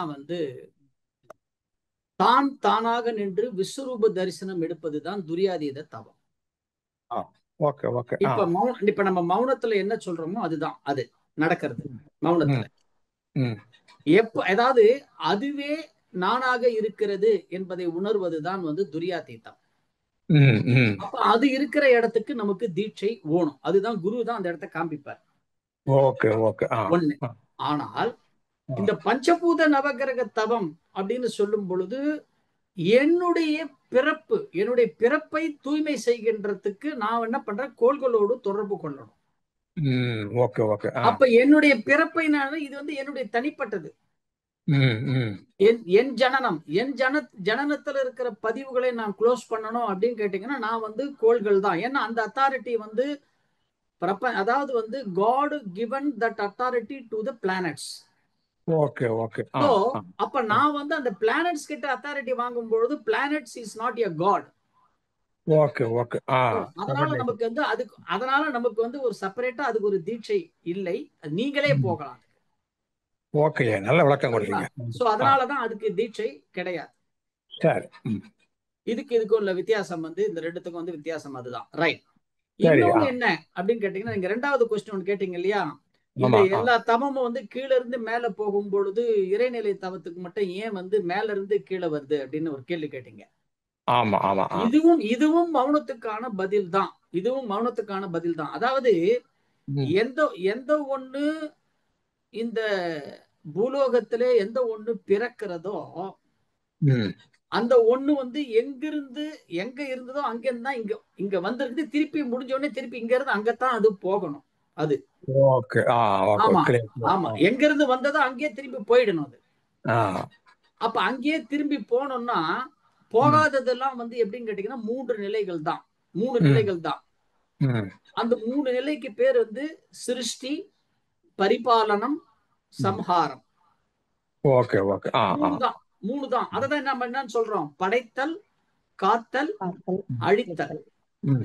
3 தான் நம்ம சொல்றோம். ஆனால் ஒரு குருவை யாரெல்லாம் பிடிக்கிறாங்களோ அவங்களுக்கு எல்லாம் இறைநிலை 5 வேலைகளை, பஞ்ச வேலைகளை செய்கிறது. மற்ற பேருக்கெல்லாம் 3 வேலை தான். மற்றதெல்லாம் இந்த அழித்தலோட முடிஞ்சிடுச்சுன்னா அதுக்கு ரீஜெனரேஷன் உண்டு. நமக்கெல்லாம் எப்படின்னு கேட்டீங்கன்னா, குருவை யாரெல்லாம் பிடிச்சாலும் அவங்க எக்ஸ்ட்ரா 2 வரும், படைத்தல், காத்தல், அழித்தல். அந்த அழிக்கும் பொழுது என்ன பண்ணும் கேட்டீங்கன்னா, அருளுதல், அதாவது இறைவனுடைய காட்சி, அருளுதல். 5வது மறைத்தல். அப்ப நமக்கு 5 காமிக்கிறது. இந்த 5 ஒரு மனிதன் வந்து இறக்கும் பொழுது ஒரு நல்ல ஒரு நிலையில பக்தி மார்க்கத்திலே இறைவனை உணர்ந்தவர்களுக்கு இந்த அஞ்சும் காமிக்கும். ஆனா நாம வந்து இந்த அருளுதலும் இந்த மறைத்தலும் இறைவனுடையது. அது வந்து எப்போ உங்களுக்கு கிடைக்கும்னா, எப்போ உனக்குள்ள ஒரு அன்பும் கருணையும் வருகிறதோ அப்பொழுதுதான் அது வந்து மலரும். அப்ப அந்த அன்பும் கருணையும் இருக்கிற இடம் வந்து பூலோகத்துல அன்பும் கருணையும் இருந்தாலும் கலியுகத்துல இல்ல. கலியுகத்துல இல்லைன்னால கலியுகத்துல இருக்கிற நமக்குள்ளேயும் இல்ல. நாம இருக்குன்னு நாம சொல்லிக்கிறோம். ஆனா நமக்குள்ள இருக்கிற அன்பும் கருணையும் ஏதாவது ஒரு எதிர்பார்ப்போட தான் இருக்குது. எதிர்பார்ப்பு இல்லாத அன்பும் கருணையும் அங்க இருக்கிறது. அது அங்கேருந்து எடுத்துட்டு வந்தாதான். ஏன்னா அங்கேருந்து எடுத்துட்டு வருது ஏன்? அதுவே நானாக இருக்கிறதுன்னு சொல்றதுனாலதான் இறைநிலை தவம் மட்டும் அங்கிருந்து இங்க வரணும். புரியுதுங்களா? ரொம்ப நன்றா சொன்னீங்க. கிளியரா விளக்கம் கொடுத்தீங்க. ரொம்ப நன்றியா. வாழ்க வளம். வாழ்க வளமுடன்யா. மிக்க நன்றி. அடுத்த அன்பராக கிருபாநிதி அம்மா, உங்களுக்கு அன்மிட் கொடுத்தாச்சுமா, நீங்க பேசலாம். அம்மா வாழ்க வளமுடன். ஐயா வாழ்க வளமுடன். ஐயா வாழ்க வளமுடன்மா. அன்பும் கருணை இங்க நம்மகிட்ட எங்கே இல்லைன்னு சொல்லிட்டு ஐயா, அதை ஒத்துக்கிறதா வேணும். ஏன்னா எப்படிதான் இருந்தாலும் இப்ப நீங்க சொன்னி இல்லையா, படி 1000 100 10 1 அந்த ஒண்ணுல வந்துட்டு என்னையே தான் நான் சொல்றேன். ஒண்ணுல வந்துட்டு ஒண்ணுகள் வந்துட்டமேன்னு இருக்க முடியல. மறுபடியும் ஒரு 10க்கு போயிட்டு கூட திரும்பி வரோம், 100க்கு போயிட்டு திரும்பி வரோம். அதுதான் அந்த நம்ம மனித இன்னும் குருவ புதுசா கூட அந்த நிலை மாறலைங்கிறதுக்கு ஒண்ணு. அது நிரந்தரமா ஒண்ணுலே இருந்துருவோமான்னா தெரியலையா, அது எப்படின்னு தெரியல. ஒண்ணு. ரெண்டாவதுயா, இப்ப நான் எனதுக்கு விளக்கம் சொன்னியா, சுயம் நித்தியம் அழிவு இல்லாதது ஆத்மா, எனதுங்கிறது உடல் மனம் சிந்தனை உணர்வு உறவு உடைமை. ஆனா இது ரெண்டுக்கும் ஒரு சின்ன கனெக்டிவிட்டி இருக்கா? அப்படி இல்லையா? ரெண்டுக்குமே நானுக்கு எனதுக்கு ஒரு சின்ன தொடர்பு இருந்துதான் வாழ முடியுமா, இல்ல தனித்தனியா அதை பிரிக்கலாமா? இல்ல, நாம வந்து அதை வந்து பிரிக்கணும். நாம என்ன பண்றோம், எனதை தூக்கி நான் நினைச்சுட்டு இருந்தோம். எனதை தூக்கி நான் நினைச்சோம்னா நம்ம பதிவுல மாட்டிப்போம். இப்ப நம்ம வார்த்தைக்கு வார்த்தை சொல்றோம் இல்லையா, இது என் வீடு, என் காரு, என் மனைவி, என் கணவர், என் குழந்தைகள் எல்லாம் நம்ம சொல்றோம் இல்லையா. என்னுடையது என்னுடையது என்னுடையதுன்னு சொல்றோமே. கிருபாநிதி அம்மா வந்து இந்த உலகத்துல இந்த அம்மா அப்பாவுக்கு பிறக்கணும்னு சொல்லிட்டு நீங்க எங்காவது நீங்க விரும்பினீங்களா? இல்லையா? இல்லையா? இல்ல. அப்ப அவ்வளவுதான். அதுலயே விட வந்துட்டு பாருங்க. இப்போ உங்களுடைய ஜனனமே உங்க கண்ட்ரோல்ல இல்ல. அப்ப உங்க ஜனனமே உங்க கண்ட்ரோல் இல்லைன்னா அப்ப எனதுன்றது எனதுன்றதுக்கு வந்து என்ன அத்தாரிட்டி நம்ம கிட்ட இருக்கிறது? அப்போ இல்லாத. ஏன்னா இன்னொன்னு எனதுன்னு எதெல்லாம் நம்ம சொல்றோமோ அதெல்லாம் வந்து ஒரு நாள் வந்து இந்த உலகத்துல இருந்து போக போறது, இன்க்ளூடிங் இந்த உடம்பு. அப்ப ஒரு நாள் இது போக போறது. அப்ப போக போறத ஒண்ணு எனதுன்னு புடிச்சுக்காம போகாத ஒண்ணு எனக்கு உள்ள ஒண்ணு இருக்குது பாருங்க, அதைத்தான் பிடிக்கணும். அதைத்தான் நாம் பிடிக்கணும். அதை நாம் பிடிக்கணும்னா அதைத்தான் நான் கூட ஒரு பாட்டுல கூட சொல்லுவேன். இல்லாத ஒன்றை எடுப்பவரே எனக்குள், இல்லாத ஒன்றை எடுப்பவரே எனக்குள் இருக்கின்ற ஒன்றை எடுத்து கொடுப்பவரே, கொடுத்ததை காக்க நிற்பவரே, கண்கண்ட தெய்வமே கலியுக குருவே அப்படின்னு சொல்லுவோம் ஒரு பாட்டுல. நாங்க ஏற்றிருக்கிற ஒரு பாட்டுல சொல்லியிருக்கோம் பாருங்க. எனக்குள் இல்லாத ஒன்றை எடுப்பவர்னா என்னன்னு கேட்டா, எனக்குள்ள இல்லாதது ஒண்ணு எப்படி குருவால் எடுக்க முடியும் அப்படின்னு கேட்டா ஒரு கேள்வி வரும். எனக்குள்ள இல்லாதது எதுன்னு கேட்டீங்கன்னா நான் என்பது எனக்குள்ள இல்ல. அப்ப எனக்குள்ள இல்லாதது அந்த நான் என்பதை எடுப்பவர் யாருன்னு கேட்டீங்கன்னா குரு தான். எனக்குள் இருக்கின்ற ஒன்றை எடுத்து கொடுப்பவர்னா எனக்குள்ள என்ன இருக்கிறது? அந்த இறைத்தன்மை இருக்கிறது. அது எனக்கு தெரியல. ஏன்? எல்லாத்தையும் எனதுன்றதுனாலதான் அந்த நான் என்கின்ற இறைத்தன்மை எனக்குள்ள தெரியலை. அதை எடுத்து கொடுப்பவரும் குரு தான். அதனாலதான் திரும்ப திரும்ப சொல்றேன், அவரை சரியான பிடிச்சி சரியான பாதையில போனால் இந்த எனது மறைந்து இந்த நான் என்பது இல்லாம அந்த நானே அதுவே நானாக இருக்கிறேன்றது தெரியும். வாழ்க வளமுடன். It will take time. ரொம்ப சிறப்பியா. நல்ல உண்மையிலேயே நீங்க நம்ம இப்ப நான் பேசியல கூட நான் தானே சொல்றோம். அது ஓரளவு ஒவ்வொரு வார்த்தை உச்சரிக்கும் போது அதை சுதாரிக்கணும். நன்றி ஐயா, ரொம்ப சிறப்பு. ஒரு தடவை நான் சொல்லும் பொழுதும் இந்த நான் இல்ல, அந்த நான் நமக்குள்ள ஒரு எண்ணம் வரணும். வாழ்க வளமுடன்மா. மிக்க நன்றி. அடுத்த அன்பராக கவிதா கோவிந்தராஜம்மா, உங்களுக்கு அன்மிட் கொடுத்தாச்சுமா, நீங்க பேசலாம். வாழ்க வளமுடன் ஐயா. வாழ்க வளம் ஐயா. கோபத்துக்கும் துன்பத்துக்கும் சொன்னீங்க. கோபம் வந்தா நம்ம அடுத்தவங்களை வந்து அதாவது இனிமே நான் உங்ககிட்ட பேச மாட்டேன், மூஞ்சில முழிக்க மாட்டேன்னு சொன்ன மாதிரி. அப்ப துன்பத்துக்கு என்னங்க ஐயா சொன்னீங்க? நீங்க என்ன துன்பத்துக்கும் சொன்னீங்க? துக்கம், துக்கத்துக்கு இல்ல, ஆஹ் துக்கம். ஆஹ் துக்கம். துக்கம். கோபம் அப்ப கோபம் வந்தா நிரந்தரமா இருக்காது, கொஞ்ச நேரத்துல போயிடும். போயிடும். ஒரு துக்கம் வந்தாலும் அப்படித்தான். ஒரு துக்கம் அந்த ஒண்ணு இல்ல, உங்களுக்கு நீங்களே வாழ்க்கையில யோசிச்சு பாருங்களேன். ஒரு துக்கம் வருது உங்களுக்கு. இப்ப ஒண்ணு இல்ல, உங்களுக்கு வந்து கை வலிக்குதுன்னு வச்சுங்களேன். ஒரு மாசமா கை வலிக்குதுன்னா உங்களுக்குள்ள ஒரு துக்கமா இருக்குல்ல, அது மனசுக்குள்ள ஒரு வருத்தம் வருது இல்ல. ஆமா. ஒரு மாசமா கை வலிக்குது அப்படி இப்படி யோசிச்சுட்டே இருங்க. திடீர்னு உங்களுக்கோ இல்ல உங்க குடும்பத்துல இருக்கிறவங்களுக்கோ இந்த கை வலியை விட பெருசா ஒரு பிரச்சனை வரட்டும். இப்போ உங்க துக்கம் என்ன ஆச்சு? இப்போ போயிடும். மறைஞ்சு கொஞ்சமா அது இருக்குள்ள, அது உங்களுக்கு பெருசா தெரியாது. ஆனா நாம எது ஒண்ணு மறையக்கூடியதோ அதை தான் வந்து என் வாழ்க்கையில எனக்கு அதுதான் நினைச்சுக்கிட்டு நம்ம அதை புடிச்சிட்டு இருக்கிறோம் பாருங்க. அதையும் நம்ம விளக்கணும்னு சொல்றோம் இதுல. அவ்வளவு. ஆனா நீங்க சொன்னது முதல் யுக்தி ஃபுல்லா முடிச்ச மாதிரி இருந்துச்சுங்க ஐயா. உங்களது கேட்ட மாதிரி. நம்ம யுக்திக்குள்ள போலாம். அடுத்த வகுப்புல யுக்தி பிராக்டிகலாவே யுக்தி கொடுக்குறேன். நன்றிங்க ஐயா. இப்போ ஐயா ஒருத்தர் இறக்கும் போது சாமி பேரை சொல்லிட்டு அப்ப இறக்குறாங்கன்னா அப்ப வந்து அவங்களுக்கு எப்படி நீங்க சொன்னீங்க அருளுதல் மறைதல் அந்த மாதிரி அவங்களுக்கு கிடைக்குமா? கிடைக்கலாம். அவன் வந்து சாமி பேரை சொல்லும் பொழுது சும்மா வந்து சாகர நேரத்துல சங்கரா சங்கரா வெறும் வாயால சொன்னா மட்டும் போறாது. உடல்ல இருக்கிற ஒவ்வொரு செல்லுகள்லயும் அது பதிவா இருக்கணும். அப்பதான் கிடைக்கும். சும்மா ஏதோ சொல்லிட்டா மட்டும்லாம் கிடைக்காது. இப்ப நீங்க சொன்னீங்க இல்லைங்கய்யா அது கருணையும் அன்பும் இல்லைன்ட்டு. இப்ப நீங்க இவ்வளவு நேரம் பேசும்போது கருணை அன்பு அதெல்லாம் எங்களுக்கு தெரிஞ்சனாலதானே நாங்க மாற முடியுது. இப்போ மாறினா ரொம்ப சந்தோஷம். சந்தோஷம்பா. அது உங்ககிட்ட இருந்து நாங்க எடுக்கிறோம் இல்லையா? இப்போ இவ்வளவு நேரம் எடுக்கிறோம்ல. அவ்வளவுதான். அதைத்தானே சொல்றோம். மகான்கள் அதைத்தானே சொல்லி இருக்கிறாங்க. எந்த ஒன்றை உபதேசம் செய்கிறோமோ அந்த ஒன்று உனக்கு உள்ளேயே இருக்கிறது. ஒண்ணு. எந்த ஒன்று உபதேசம் சொல்கிறோமோ அந்த ஒன்று உனக்கு ஏற்கனவே அது கொடுக்கப்பட்டது. இந்த ரெண்டுமே வந்து உனக்கு உள்ள இருக்கிற ஒன்றையும் உனக்கு ஏற்கனவே கொடுக்கப்பட்ட ஒன்றையும் திருப்பி வெளியில எடுத்துட்டு வர்றவங்க தான் குரு. அவ்வளவுதான். அதை புரிஞ்சுட்டு நம்ம பண்ணுங்க. அப்ப எல்லாமே நமக்குள்ள இருக்குது. நீங்களே சொல்றீங்க. அவ்வளவுதான். நன்றி. நன்றிங்கய்யா. வாழ்க வளமுடன் ஐயா. வாழ்க வளமுடன் அம்மா. வாழ்க வளமுடன்மா. மிக்க நன்றி. அடுத்த அன்பராக கல்யாணி, உங்களுக்கு அன்வைட் கொடுத்தாச்சுமா, நீங்க பேசலாம். அம்மா நன்றிங்கம்மா. ஐயா நன்றிங்க. வாழ்க வளமுடன்ங்க. வாழ்க வளமுடன்மா. உங்களோட சிந்தனை எல்லாத்துலயுமே ஆத்மாவோட வழியில இல்லாம எங்களுக்கு வந்து திருப்பி அதை ரிப்பீட் பண்ணி எங்களுக்கு நல்ல நிலையில கொண்டு போறதுக்கு நல்ல உங்களோட ஸ்பீச் எங்களுக்கு சப்போர்ட் பண்ணுதுங்க. ரொம்ப சந்தோஷங்க.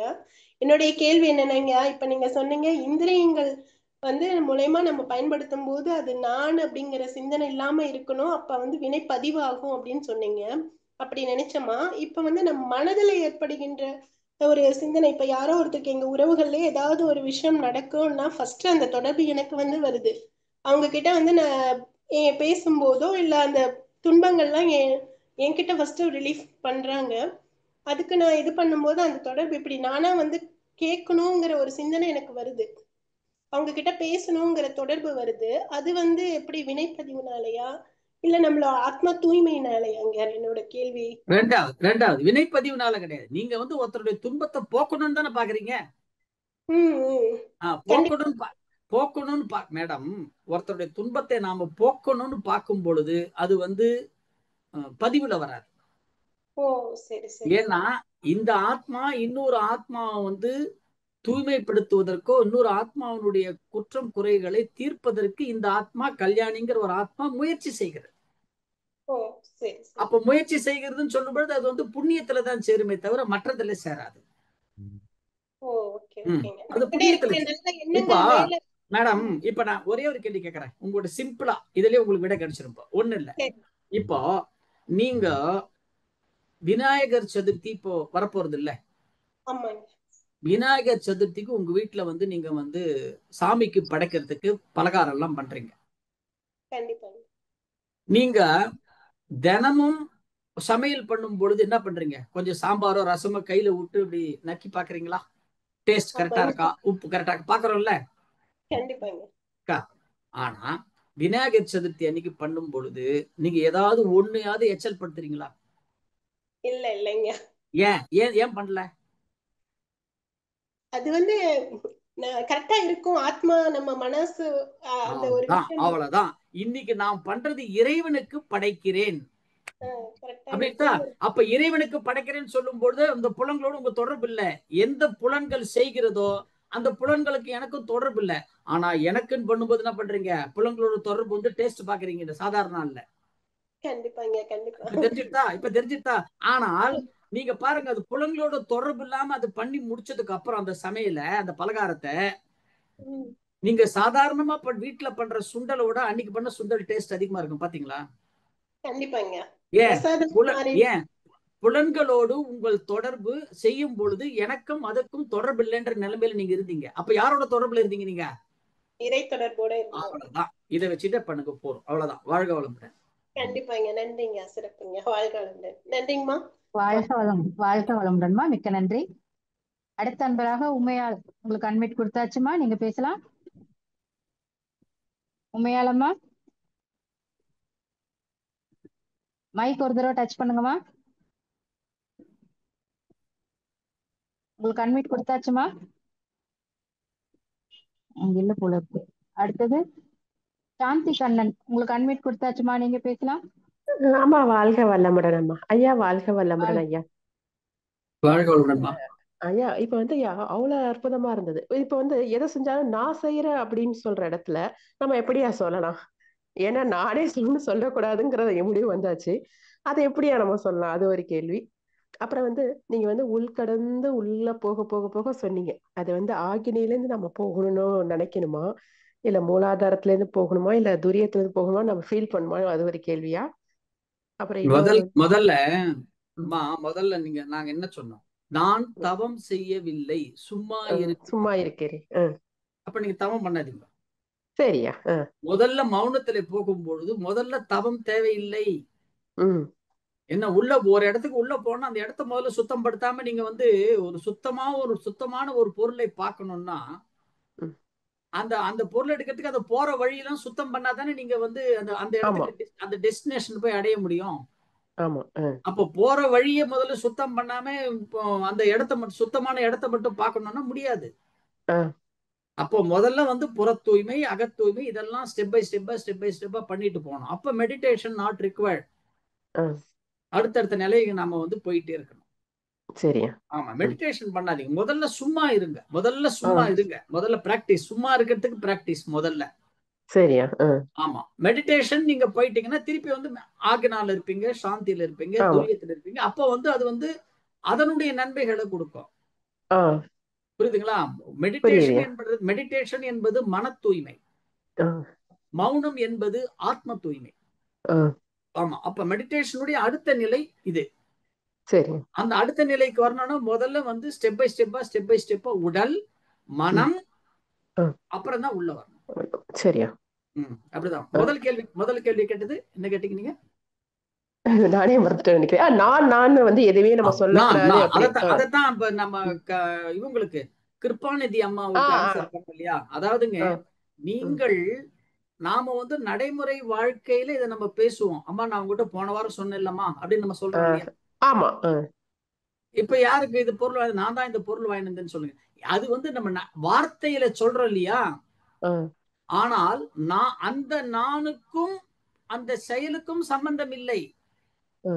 உள்ளுக்குள்ள உங்களுக்குள்ள ஒரு கேள்வி கேட்டு உங்களுக்குள்ள ஒரு எண்ணம் வந்துகிட்டே இருக்கணும். இப்ப நான் சொல்லிட்டு இந்த லௌதீக வாழ்க்கையோட நான் தொடர்பு கொண்டு பேசிருக்கிறேனே, அது வந்து வாழ்க்கையில நான் செய்யற கடமையோடு தொடர்புடைய நான். அதுவும் கடந்த நான் உள்ளே ஒன்று இருக்கிறது, அந்த நானே நான் அப்படின்னு உங்களுக்குள்ள பேசணும். சரியா? அத பேசுங்க. அந்த உள்ளுக்குள்ள போறதுக்கு தான் இந்த யுக்தி எல்லாம், மௌன யுக்தி எல்லாம். சரியா? அப்புறம் அந்த ஃபுல் டே மௌனம் இருக்கிறோம் நம்ம, அது வந்து சாட்டா ஏதோ ஒண்ணு சொல்லிருங்க. ஃபுல் டே மௌனத்துக்கு எப்படி இருக்கணும் அப்படிங்கிறது அது இனிமேல் தான் சொல்லுவோம். இப்பதானே நம்ம வந்து சமையல் பரிமாறத்துக்கு எல்லாத்தையும் எடுத்து வச்சிருக்கோம். விருது கேட்டீங்கன்னா நான் என்ன பண்றது? சரியா, மிக்க நன்றி நன்றி ஐயா. அம்மா நன்றி அம்மா, வாழ்க வளமுடன். அப்புறம் ஐயா, உங்க வாழ்க யூடியூப்ல வந்து நான் மெசேஜ் போட்டிருக்கேன், ஆனா அது வந்து உங்களால பார்க்க முடியல. நம்பர் மாறி இருக்கா ஐயா? எதுமா? அன்னைக்கு வந்து மகரிஷி பிறந்த நாள் அப்ப அந்த இது கேட்டிருந்தேன், வாட்ஸ்அப்ல மெசேஜ் அனுப்பியிருந்தேன் உங்களுக்கு. ஆ, அந்த நம்பர் கரெக்டா என்னன்னு தெரியல, நீங்க பார்க்க முடியல போல இருக்கு உங்களால. அதனால அந்த என் நம்பர் நம்பர் கரெக்டா. என் நம்பர் 9444234348. சரியா, 9 அந்த 444 வரும் இல்லையா? 9444 23 23 43 43 48. 48. ஓகேயா, மிக்க இந்த நன்றியா, நாடி நன்றி. இந்த நாடி சுத்தியின் ஆ மகிமை கேட்டுங்களா? ஆமாய்யா ஆமாய்யா, நீங்க என்ன அதுதான். பண்ணுங்க, யூடியூப்ல போயிட்டீங்கன்னா ம் ஸ்கை வேதாத்திரிய சாரல் அப்படின்னு ஒரு ஓ யூடியூப் வரும். சரியா. ஸ்கை வேதாத்ரிய வேதாத்திரிய சாரல். சாரல் அந்த யூடியூப் சேனல் உள்ள போனீங்கன்னா நாடி சுத்தியின் மகிமை 2 இருக்கும். சரியா 1.5 மணி நேரம் பாரு இருக்கு. சரியா, மிக்க நன்றி ஐயா, நன்றி. வாழ்க வளமுடன் அம்மா. நன்றி அம்மா, வாழ்க வளமுடன். வாழ்க வளமுடன்மா, மிக்க நன்றி. உண்மையாலம்மா உங்களுக்கு அன்வைட் கொடுத்தாச்சு, நீங்க பேசலாமா? ஆமா, நன்றிம்மா, வாய்ப்புக்கு நன்றிம்மா. வாழ்க வளமுடன்மா ஐயா. வாழ்க வளமுடன் ஐயா. வாழ்க வளமுடன்மா.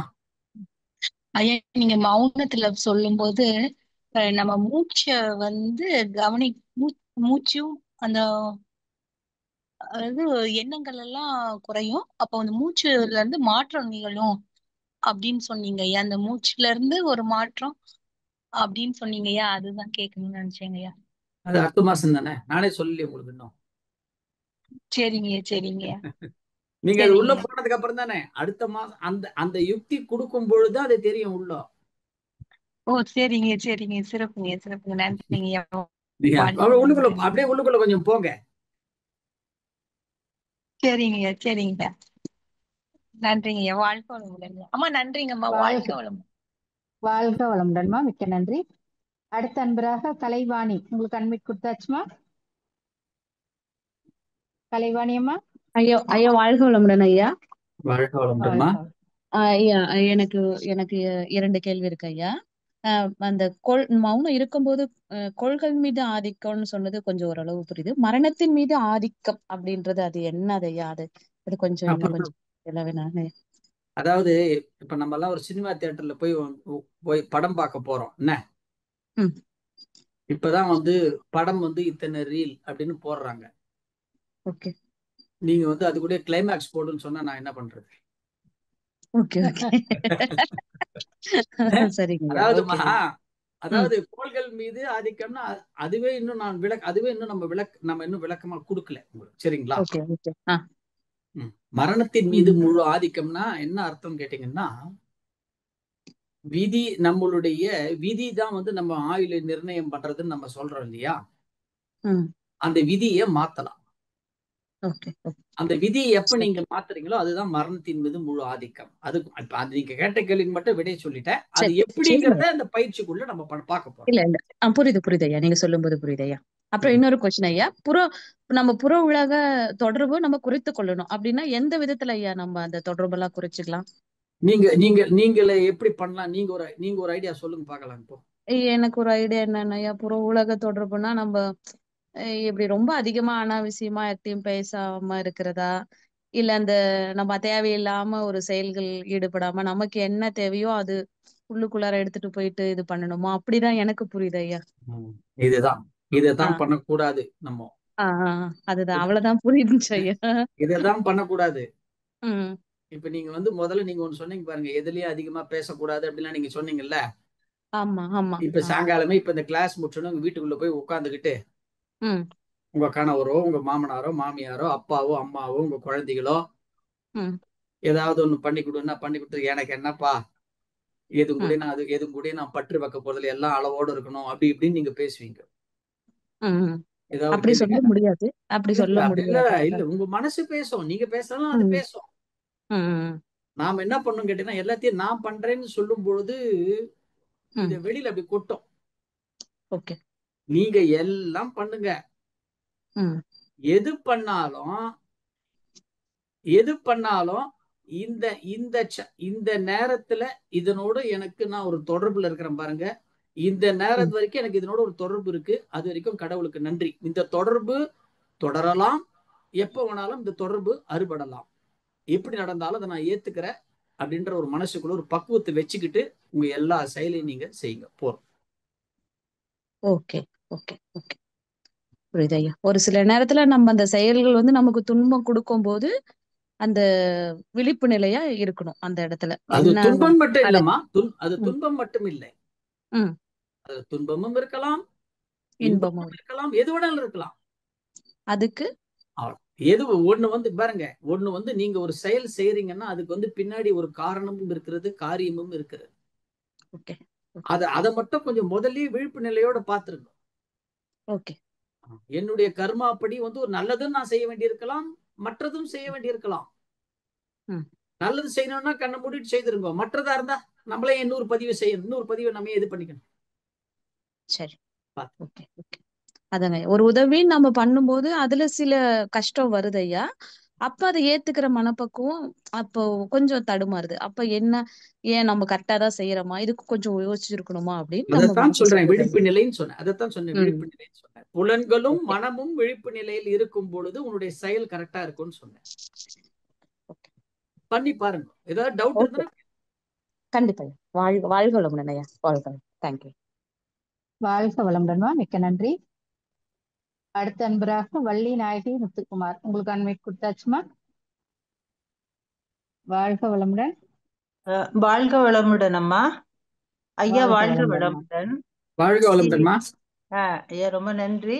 எனக்கு வந்து நான் இப்போ இந்த ப்ரோக்ராம் 2 ப்ரோக்ராமும் கவனிச்சிருக்கிறேன். முதல் பாகம் 2வது பாகம் 2லயும் நான் வந்து கடந்த 2 வருஷமா தான் இந்த வாழ்க வளமுடன்ல பயிற்சி பண்ணிட்டு இருக்கிறேன்.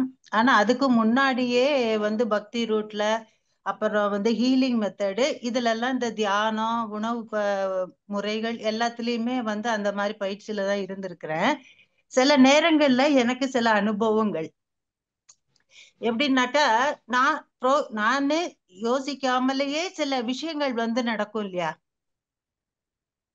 நான் வந்து பிளான் போட்டு இந்த வேலை செய்யல அப்படிங்கிற மாதிரி எனக்கு வந்து அறிவுறுத்துற சில விஷயங்கள் நடக்குது.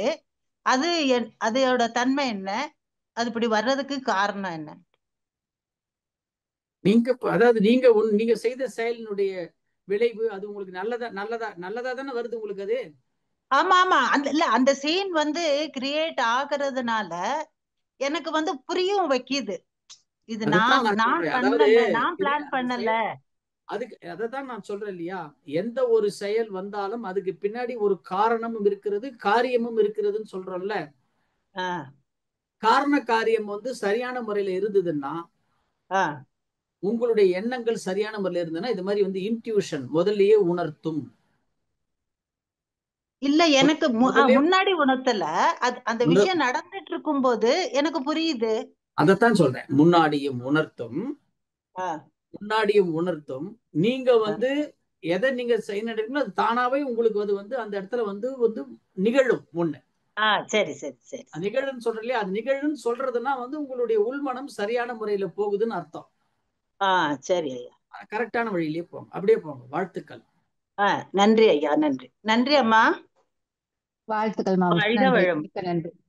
வாழ்க வளமுடன்மா, மிக்க நன்றி. அடுத்த அன்பராக டாக்டர் ஜெகநாதன் ஐயா, உங்களுக்கு அன்வைட் கொடுத்தாச்சுங்க ஐயா. வாழ்க வளமுடன், குருவே சரணம். அருள்நிதி டாக்டர் ஜெகநாதன், சென்னை, வயது 86. தெய்வ பேராசிரியர்கள் இருவரும் உலகம் முழுவதும் சுற்றி வேதாத்திரத்தை பரப்பி மணமக்கள் இருவரும் 120 ஆண்டுகள் நீடூழி வாழ்க. இறையருளும் குரு அருளும் எப்பொழுதுமே துணை நிற்கட்டும். இன்றைய சிந்தனை விருந்து எவரெஸ்ட் சிகரம் போன்ற உச்சக்கட்ட சிந்தனை விருந்து ஐயா. நோ கம்பேரிசன் ஐயா. கேள்வி: நான் அனுதினமும் ரிஷி மூலத்திலிருந்து மகரிஷியின் ஐவகை தவங்களையும் நான் முழுவதும் செய்து 365 நாட்களும் தவறாமல் குரு காணிக்கை செலுத்தி வருகிறேன். எனக்கு இறைநிலை உணர்வும் அறநெறி வாழ்வும் வாழ்ந்து இப்பிறவியிலே முழுமை பேறு கிடைக்குமா ஐயா?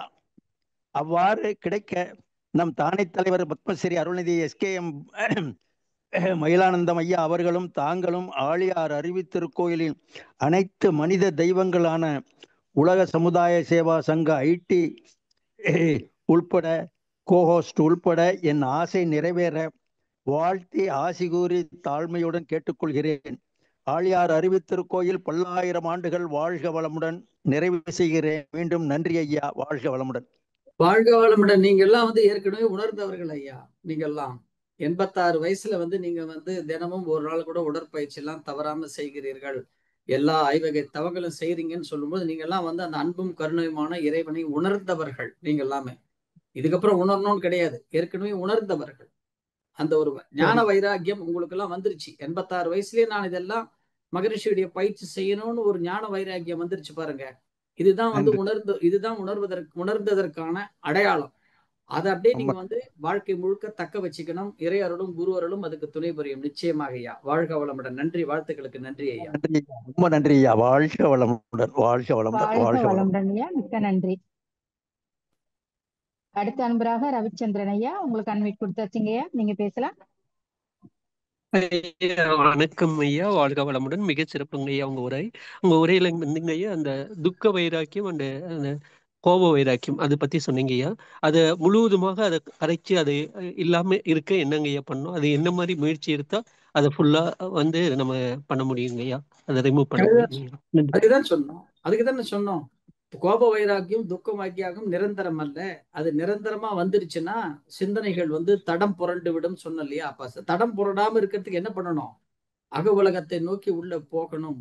உடல் தூய்மை, மன தூய்மை, இது ரெண்டும் கிளியர் பண்ணணும். அது பண்றதுக்கு தான் வந்து எல்லாமே உடல் ரொம்ப முக்கியம்னு பார்த்தோம். அப்போ உடற்பயிற்சி அவசியம், காய்கள் அவசியம், மெடிடேஷன் அவசியம், அகத்தாய்வு அவசியம். இந்த நாளும் சரி பண்ணாதான் வந்து உங்களுக்கு வந்து அந்த கோப வைராக்கியம் துக்க வைராக்கியம் போகும். கோப வைராக்கியம் துக்க வைராக்கியம் எப்போ வருது? உணர்ச்சி வசப்பட்ட நிலை வரும்போது தானே வருது. அப்போ உணர்ச்சி வசப்பட்ட நிலை நமக்கு ஏன் வருது? அகத்தாய்வு நம்ம சரியா பண்ணலைன்னு அர்த்தம். அப்ப அகத்தாய்வு சரியா பண்ணி தவம் சரியா பண்ணிட்டாலும் அந்த ரெண்டும் போயிடும். அதுக்கப்புறம் நம்மளுடைய சிந்தனைகள் நல்ல சிந்தனைகளா வந்துடும். அந்த சிந்தனைகள் நல்ல சிந்தனைகள் வரும் பொழுது ஆத்ம தூய்மை நிச்சயம் நமக்கு கிடைக்கும். அது ஸ்டெப் பை ஸ்டெப் ப்ராசஸ் தான். நம்ம மகரிஷி கொடுத்திருக்கிற இந்த 5 ப்ராசஸ்லயுமே 5 படிகள்லயுமே அது இருக்குது. இதை முறையா நம்ம பண்ணாலே போறோம். Definitely you will get it. ஓகேங்கய்யா. தேங்க்யூங்கய்யா. நன்றிங்கய்யா. வாழ்க வளமுடன். சிறப்பான மிக்க நன்றி. அடுத்த அன்பராக சுசீலாமா, உங்களுக்கு அன்வைட் கொடுத்தாச்சு, நீங்க பேசலாமா? ஐயா வாழ்க வளமுடன். அம்மா வாழ்க வளமுடன். நாளைக்கு திருநெல்வேலி வரமே. நாளைக்கு சரிங்கய்யா. நாளைக்கு காலையில சரிங்க. அப்புறங்கய்யா, இந்த சில சமயம் தேவையில்லாத ஏதாவது அது நல்ல விஷயம்தான், அது அவங்களுக்கு பிடிக்கல, தலையிட்டு சொல்லிடுறோம்.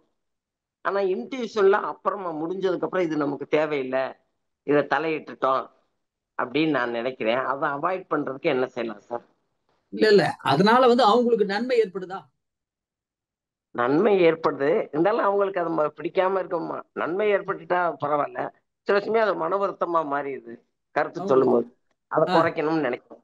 ஆமா அல்ல, அதாவதுங்க அதுதான் நான் சொல்றேன். நீங்க வந்து முதல்ல வந்து அதாவது இந்த மாதிரி வந்து அடுத்த உங்களுக்கு மனசு வந்து விரிஞ்சு இருக்கிறதுனாலதான் வந்து அது மாதிரி அடுத்தவங்களுக்கும் நம்ம வந்து நமக்கு நீங்க ஒரு நல்லது பண்ணணும்னு நீங்க போறீங்க. ஆமாங்க. அதை வந்து அவங்க வந்து உங்களை தப்பா நினைச்சாலும் அது மாதிரி என்ன தயவு செய்து வந்து நீங்க அந்த மாதிரி ஒரு பிராடா இருக்கிற மைண்டை நீங்க அதை குறைச்சிக்கிட்டீங்கன்னா நீங்களே உங்க மனசை சுருக்கிக்கிறோம்னு அர்த்தம்.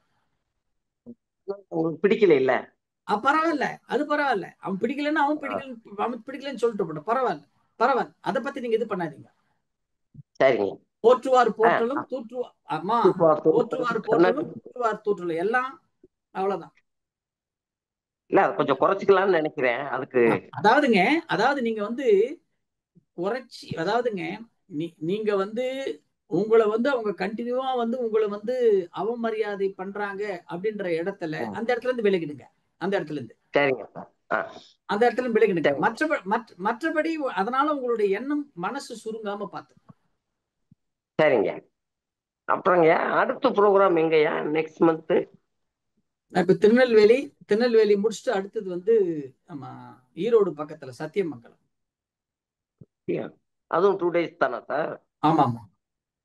ஓ சரிங்க. அப்புறம் சார் அடுத்தது அங்க வரும், இது உடன்குடி வரும். உடன்குடி எங்க இருக்கு சார்? உங்களுக்கு ரொம்ப தூரமா? மதுரையில இருந்து திருச்செந்தூர், தூத்துக்குடி. அது நியரஸ்ட் தான். தூத்துக்குடிக்கும் திருச்செந்தூருக்கும் நடுவுல. சரி, நான் கேட்டுக்கிறேயா. அடுத்த மாசமாயா அது? செப்டம்பர் 14, 13, 14 சரிங்க. சரிங்க, நான் கேட்டுக்கிறேன். அப்புறம் வெறும் ஓம் சாண்டிங் பண்றாங்க சில பேர். அது நம்ம பயிற்சியில எதுக்கு ஈக்குவலண்டியா? 9 மையத்தவம், நாடி சுத்தி பிராணாயாமம், தண்டுவட நாடி சுத்தி, தண்டுவட சுத்தி, 9 மையத்தவம், நித்யானந்த தவம், இது 4 அதுக்கு ஈக்குவல். அதுக்கு ஈக்குவலாங்க. சரிங்க ஐயா, வாழ்க வளமுடன். அம்மாவுக்கு நான் ரொம்ப நன்றிகள் சொன்னேன்னு சொல்லுங்க. விசாரித்ததாவது சொல்லுங்கய்யா. ஐயா வாழ்க வளமுடன் ஐயா. வாழ்க வளமுடன்மா, மிக்க நன்றி. அடுத்த அன்பராக மாரிமுத்து, உங்களுக்கு அன்மிட் கொடுத்தாச்சியா, நீங்க பேசலாம். வாழ்க வளமுடன். வாழ்க வளமுடன் ஐயா. அந்த மௌனத்தை பத்தி ரொம்ப ரொம்ப அருமையா சொன்னீங்க, ரொம்ப அருமையா இருந்தது. இந்த மௌனத்தினுடைய சிறப்புகள் வந்துட்டு நம்ம இறைநிலை உணர்வதற்கும் நம்மளை உணர்வதற்கும் தானங்க நம்ம அதை நம்ம இது பண்றோம். நம்மளை திருத்திக் கொள்வதற்கும் நம்மளை வந்து அடுத்த நிலைக்கு போறதுக்கு தானே மௌனம் நம்ம வந்து இருக்கிறோம். நம்ம அடுத்த நிலைக்கு இல்ல, அதுதான் ஃபைனல். ஃபைனல் தான். அதுக்கப்புறம் மௌனத்துக்கு அப்புறம் ஒண்ணும் இல்லைன்னு சொல்றீங்களா ஐயா? அதுதான் முக்தி. அதாவது மௌனம்னா என்னன்னு கேட்டீங்கன்னா முக்தி. முக்தினா விடுதலைன்னு அர்த்தம். இப்ப நம்ம அந்த பற்றுக்கள் இருந்து விடுதலை அடையிறது தான் மௌனத்தினுடைய முக்தியா இருக்குமாங்க? அது எது வேணாலும் வச்சுக்கலாம் நீங்க. உடல், மனம், உயிர், ஆத்மா, உலகம், சொந்தம், பந்தங்கள், உறவுகள், உடைமைகள் எல்லாத்துல இருந்து உடனே விட்டு விட்டு விலகுவது அல்ல. இப்போ எல்லாத்துல இருந்தும் வந்து நீங்க இப்ப ஒண்ணும் இல்லை. இப்ப நீங்க இப்ப துறவுன்னு நம்ம சொல்றோம்ல. ஆமா, துறவு. ஆமா, துறவுன்னா என்ன? எல்லாத்தையும் அதான் உறவிலே கண்ட உண்மை நிலை தெளிவு துறவு. அதான் எல்லா துறவுனா என்ன சொல்லுவோம் பொதுவா? எல்லாத்தையும் நம்ம அளவோடு இருப்பது, எல்லாத்தையும் விடுறது, அளவோடு இருப்பது தானே. ஆமா. துறவு என்பது எதையும் விட்டு விடுவது அல்ல, அளவோடு இருப்பது அல்ல. துறவு என்பது முதல்ல என்ன கேட்டீங்கன்னா இருப்பதை அப்படியே ஏற்றுக்கொள்வது. இருப்பதை அப்படி ஏற்றுக்கொள்வதுதான் துறவா இருக்க முடியும். ஆமா, அதுதான் துறவினுடைய அடையாளமே. அப்போ நம்ம வேலை செய்யற இடத்துல நம்ம சில விஷயங்கள் நடக்கும்போது சில அதிகாரிகள் நம்மள இது பேசும்போது அப்படியே ஏற்றுக்கொள்வதுதான். அவ்வளவுதான். ஏத்துக்குங்க. உங்களுடைய கர்ம வினை பதிவுகள் அதுதான். உங்களுடைய நடக்கிற தசா புத்தி அதுதான். அங்க தேவையில்லாம எதிர்வினை ஆச்சிட்டு இன்னொரு கம்பெனிக்கு போனீங்கன்னா அங்க இதை விட இன்னும் மோசமா இருக்கும். அப்ப அங்க போய் சொல்லுவீங்க, என்னப்பா இக்கரைக்கு அக்கறை பச்சைன்னு நீங்க அப்ப ஃபீல் பண்ணுவீங்க. அப்படிதான் ஃபீல் பண்ணிட்டு இருக்கேன். அதைத்தான் நீங்க அப்படிதான் நம்ம பண்றோம். இக்கரைக்கு அக்கறை. அதனால துறவு என்பது முதல்ல அக்செப்ட் as it is. அதுக்கப்புறம் எல்லாம் தானா நடக்கும். ரொம்ப நன்றி, அருமையான விளக்கம். வாழ்க வளமுடன், மிக்க நன்றி. அடுத்த அன்றாக கலாவதி அம்மா, உங்களுக்கு அன்மிட் கொடுத்தாச்சுமா. ஐயா வாழ்க வளமுடன் ஐயா. வாழ்க வளமுடன்மா. ஐயா எனக்கு 2 கேள்வி இருக்குங்கய்யா. இப்போ நம்ம சந்தோஷத்தையும் துக்கத்தையும் எப்படிங்க ஒரே மாதிரி சமநிலைய எடுத்துக்கிறது? சந்தோஷம் வந்தா மனசு ரொம்ப சந்தோஷப்படும், ஆனா அதே துக்கம் வந்தோம்னா காரணமே இல்லாம உடனே மனசு உடைஞ்சு போற மாதிரி ஆகுது. அந்த 2ஐயும் ஈக்குவலா வச்சுக்கணும்னு பாக்குறோம், முடியவே மாட்டேங்குதுங்க. எப்படி அது நம்ம எடுத்துக்கணும், எப்படி வச்சுக்கணும்? எனதுல இருந்து வெளில வாங்க. அதுதானே சொல்றேன், இவ்வளவு நேரம் அதுதானே பேசிட்டு இருக்கிறோம். எனதுல இருந்து வெளியில வாங்கன்னு சொல்றேன். எனதுல இருந்து வெளியில வாங்கன்னு சொல்றேன். நான் எனதுன்னு இருக்குல்ல. அம்மா இன்னைக்கு நிகழ்ச்சி முழுமையா கேட்டீங்களா? இல்லைங்கய்யா, நான் வந்து இப்பதாங்கய்யா இடையில. அப்ப உங்களுக்கு புரியாது. உங்க கேள்விக்கான விடை இன்னைக்கு நம்ம பேசின இந்த 1.25 மணி நேரத்தை முழுசும் கேட்டதா தெரியும். இன்னைக்கு சாயந்தரம் இல்ல நாளைக்கு வந்துடும் ஸ்கை யோகால. சரிங்கய்யா, சரி, கண்டிப்பா பாக்குறேங்கய்யா. சரிங்க, ஓகே ஐயா. இன்னொரு கேள்வி இருக்குங்கய்யா. இப்போ கணவன் மாமியாரு மனைவி அப்படின்னு இருக்காங்க. மனைவிக்கும் மாமியாருக்கும் ஆகல, கணவன் இவங்க 2 பேத்தையும் திருத்த முடியாதுன்ட்டு அவர் பாட்டுக்கு அமைதியா இருந்துறாரு. அவரு வந்து மனவளக்கலையில இருக்கிறாரு. அவர் என்ன பண்றாரு, வாழ்த்திக்கிட்டு இருக்காரு. நாம யாரையும் திருத்துவது நம்ம வேலை இல்லைன்ட்டு அவர் பாட்டு அவர் இருக்காரு. இப்ப இதுல பாதிக்கப்படுறது யாருன்னா குழந்தைங்கயா. குழந்தைக்கு செய்ய வேண்டியது மனைவியும் செய்ய மாட்டேங்கிறாங்க, அவங்களும் செய்ய மாட்டேங்கிறாங்க. கணவன் தன்னால முடிஞ்சதை செஞ்சுட்டு இருக்காரு. இப்ப குழந்தை வந்து எப்படி இது இந்த மாதிரியே இப்படியே அமைதியா போயிட்டு இருந்தா இது எப்போ இது முடிவுக்கு வர்றதுங்கய்யா? முடிவுக்கு வராது. முடிவுக்கு வராது. கணவர் கரெக்டா அவர் கரெக்டா தான் பண்றாரு கணவர். அம்மா கணவர் அமைதியா இருந்துட்டு இருக்காரு. இவங்களையும் அவர் திருத்த முடியாது, கரெக்டா தான் இவளையும் பண்றாரு. திருத்த அவர் முடியாது. பண்றது கரெக்ட். அவர் பண்றது கரெக்ட்.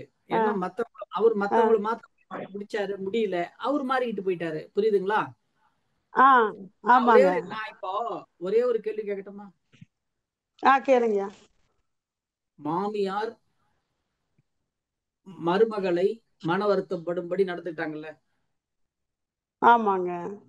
இப்போ மாமியார் வந்து மருமகளை மன வருத்தம் படும்படி நடந்துக்கிட்டாங்கன்னா மருமகள் வந்து மனசு வருத்தப்படுதா? ஆமாங்க. அப்ப மருமகளுடைய மனசு வருத்தப்பட்டதுன்னா மருமகள் கிட்ட இருந்து ஒரு பாவம் மாமியார் அக்கௌண்ட்ல போகுது. ஆமாங்கய்யா. இப்போ மருமகள் பதில் எதிர்வினை ஆற்றும் பொழுது மாமியார் மனசு வருத்தப்படுறாங்களா? கண்டிப்பா. இப்போ மாமியார் வருத்தப்படும் போது மருமகள் அக்கௌண்ட்டுக்கு ஒரு பாவம் போயிடுச்சு. கண்டிப்பா போகும். இப்போ மாமியார் அக்கௌண்ட்லயும் ஒண்ணு வந்துருச்சு, மருமக அக்கௌண்ட்லயும் ஒண்ணு வந்துருச்சா? 2 பேர் அக்கௌண்ட்லயும் ஒண்ணு வந்துருச்சா? இப்போ வந்துருச்சு. இப்ப 2 பேர் அக்கௌண்ட்லயும் ₹1 இருக்கு. இப்ப இதை அனுபவிக்கும் பொழுது இந்த மாமியார் இதை அனுபவிக்கும் பொழுது அதனுடைய ஒரு பகுதி அந்த மாமியாருடைய பிள்ளைகிட்ட வரும். அந்த மாமியாரோட பிள்ளை யாரு? கணவன். அந்த பொண்ணோட கணவன் தானே? ஆமாங்க. ரைட். இப்போ அந்த பெண் அனுபவிக்கும் போது அவங்க பசங்க கிட்ட ஒரு பகுதி போகும். அந்த பசங்க யாரு? இந்த அம்மாவுடைய பேரன் பேத்தி தானே? ஆமா. அப்ப பாருங்க, நீங்க ஒருத்தருக்கு ஒருத்தர் மன வருத்தம் பட்டா திருப்பி அந்த பதிவு எங்க வருது? குழந்தைகிட்டதான் வருது. அவ்வளவுதான். அதைத்தான் நான் சொல்றேன். அதனாலதான் வந்து அவங்க மன வருத்தப்பட்டா பேரன் பேத்திக்கிட்ட வருது, இவங்க மன வருத்தப்பட்டா இவங்க கணவர் அவங்க குழந்தைகிட்டே வருது. அப்ப ஏன் படணும்? இதை புரிஞ்சுக்க சொல்லுங்க. இந்த இப்போ இது வந்து நான் சாயங்காலம் யூடியூப்ல வரும்.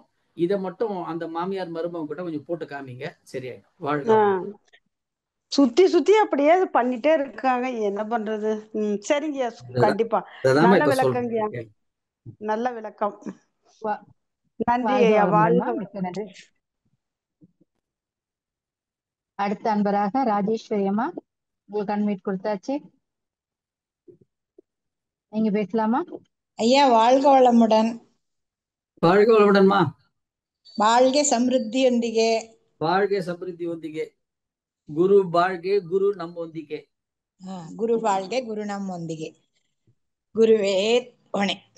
அப்புறமா எனக்கு என்ன தெரியுமா, இங்க ஸ்பீச் ரொம்ப நல்லா இருக்கையா. ஆனா எனக்கு ஸ்டார்டிங் லைன் கிடைக்கல. ஒரு 30 மினிட்ஸ் கிடைக்கவே இல்லை. ஆனா சூப்பரா இருக்கு, எக்ஸலண்ட் ஸ்பீச். இந்த எப்படி நம்ம இந்திரியங்க மூலமா நம்மளோட சென்ஸ் இல்லாம ஒரு வேலை எப்படி பண்ணலாமா அப்படின்னு ஒரு டாபிக் சொல்லிட்டீங்க இல்லையா, அருமையா இருக்கு அந்த டாபிக்கும் ரொம்ப. அதோட கொஸ்டின் ஆன்சர்ஸ் ஏவன் ஸ்பீச்சோட கொஸ்டின் ஆன்சர்ஸ் தான். எனக்கு அங்க ஒரு விளக்கம் கொஞ்சம் சொல்லுங்க ஐயா. சொல்லுங்க. இப்பதான் எனக்கு கொஞ்சம் உடம்பு நல்லா இருக்கா. 2 மாசம் படுத்துட்டேன் நானு. உங்களை நான் சந்திக்க முடியல. அம்மான்னு பார்க்காம போயிட்டீங்க நீங்க பெங்களூர்ல. இந்த ஷெட்யூல் டைட்டா இருந்துமா, ஷெட்யூல் டைட்டா இருந்து அதெல்லாம் அம்மா உங்ககிட்ட போன்ல பேசிட்டேன்னு சொல்றேன். அடுத்த தடவை வரும்போது கண்டிப்பா மீட் பண்றேன். லதா அம்மாக்கு டேட் கொடுத்துட்டீங்களா ஐயா? இல்லம்மா, கண்டிப்பா அதுதான் சொல்றேன். கொடுத்தேன்னா உங்களுக்கு மெசேஜ் கொடுத்துருவேன். ஆமா ஆமா. சொல்லுங்க ஐயா. அந்த இது நம்மளோட இந்திரியங்க மூலமா வராமே எப்படி நம்ம ஒரு மூளையில வருது த்ரூ இந்திரிய மூலங்க தானே அந்த எந்த வேலை பண்ணாம ஆர்டர் வரும். அது எப்படி நீங்க அது இல்லன்னு சொல்லிட்டீங்க, எப்படின்னு எனக்கு புரியல. அது வரும், பிராக்டிஸ் எடுத்துட்டு வரணும். அந்த யுக்தி தான் அடுத்த கிளாஸ்ல கொடுப்போம்னு சொல்ல வரேன். Okay okay okay.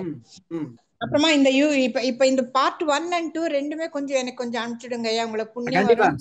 கண்டிப்பா பார்ட் 1 வந்து இந்த கிளாஸ் முடிஞ்ச உடனே உங்களுக்கு அனுப்பிச்சிடுறேன். ஓகே. பார்ட் 2 வந்து இன்னைக்கு சாயங்காலம் நாளைக்கு வந்துடும், வந்த உடனே அனுப்பிச்சிடுறேன். ஓகே ஓகே ஐயா. அப்புறம் நல்வாழ்த்துக்கள் ஐயா அம்மாக்கும் ஐயாக்கும். அம்மா நன்றிம்மா. வாய்ப்பு ரொம்ப நன்றி அம்மா. நன்றிம்மா. வாழ்க வாழ்க வளமுடன். வளம். Take care. வாழ்க வளம். அம்மா வாழ்க வளம். ரெண்டியா நிறைவு பண்ணிக்கலாங்களா ஐயா? பண்ணிக்கலாமா. கரெக்ட் டைம் கரெக்ட் ஆயிடுச்சு. நம் கடமை அறவாழ்வின் நாட்டத்தே சிறக்க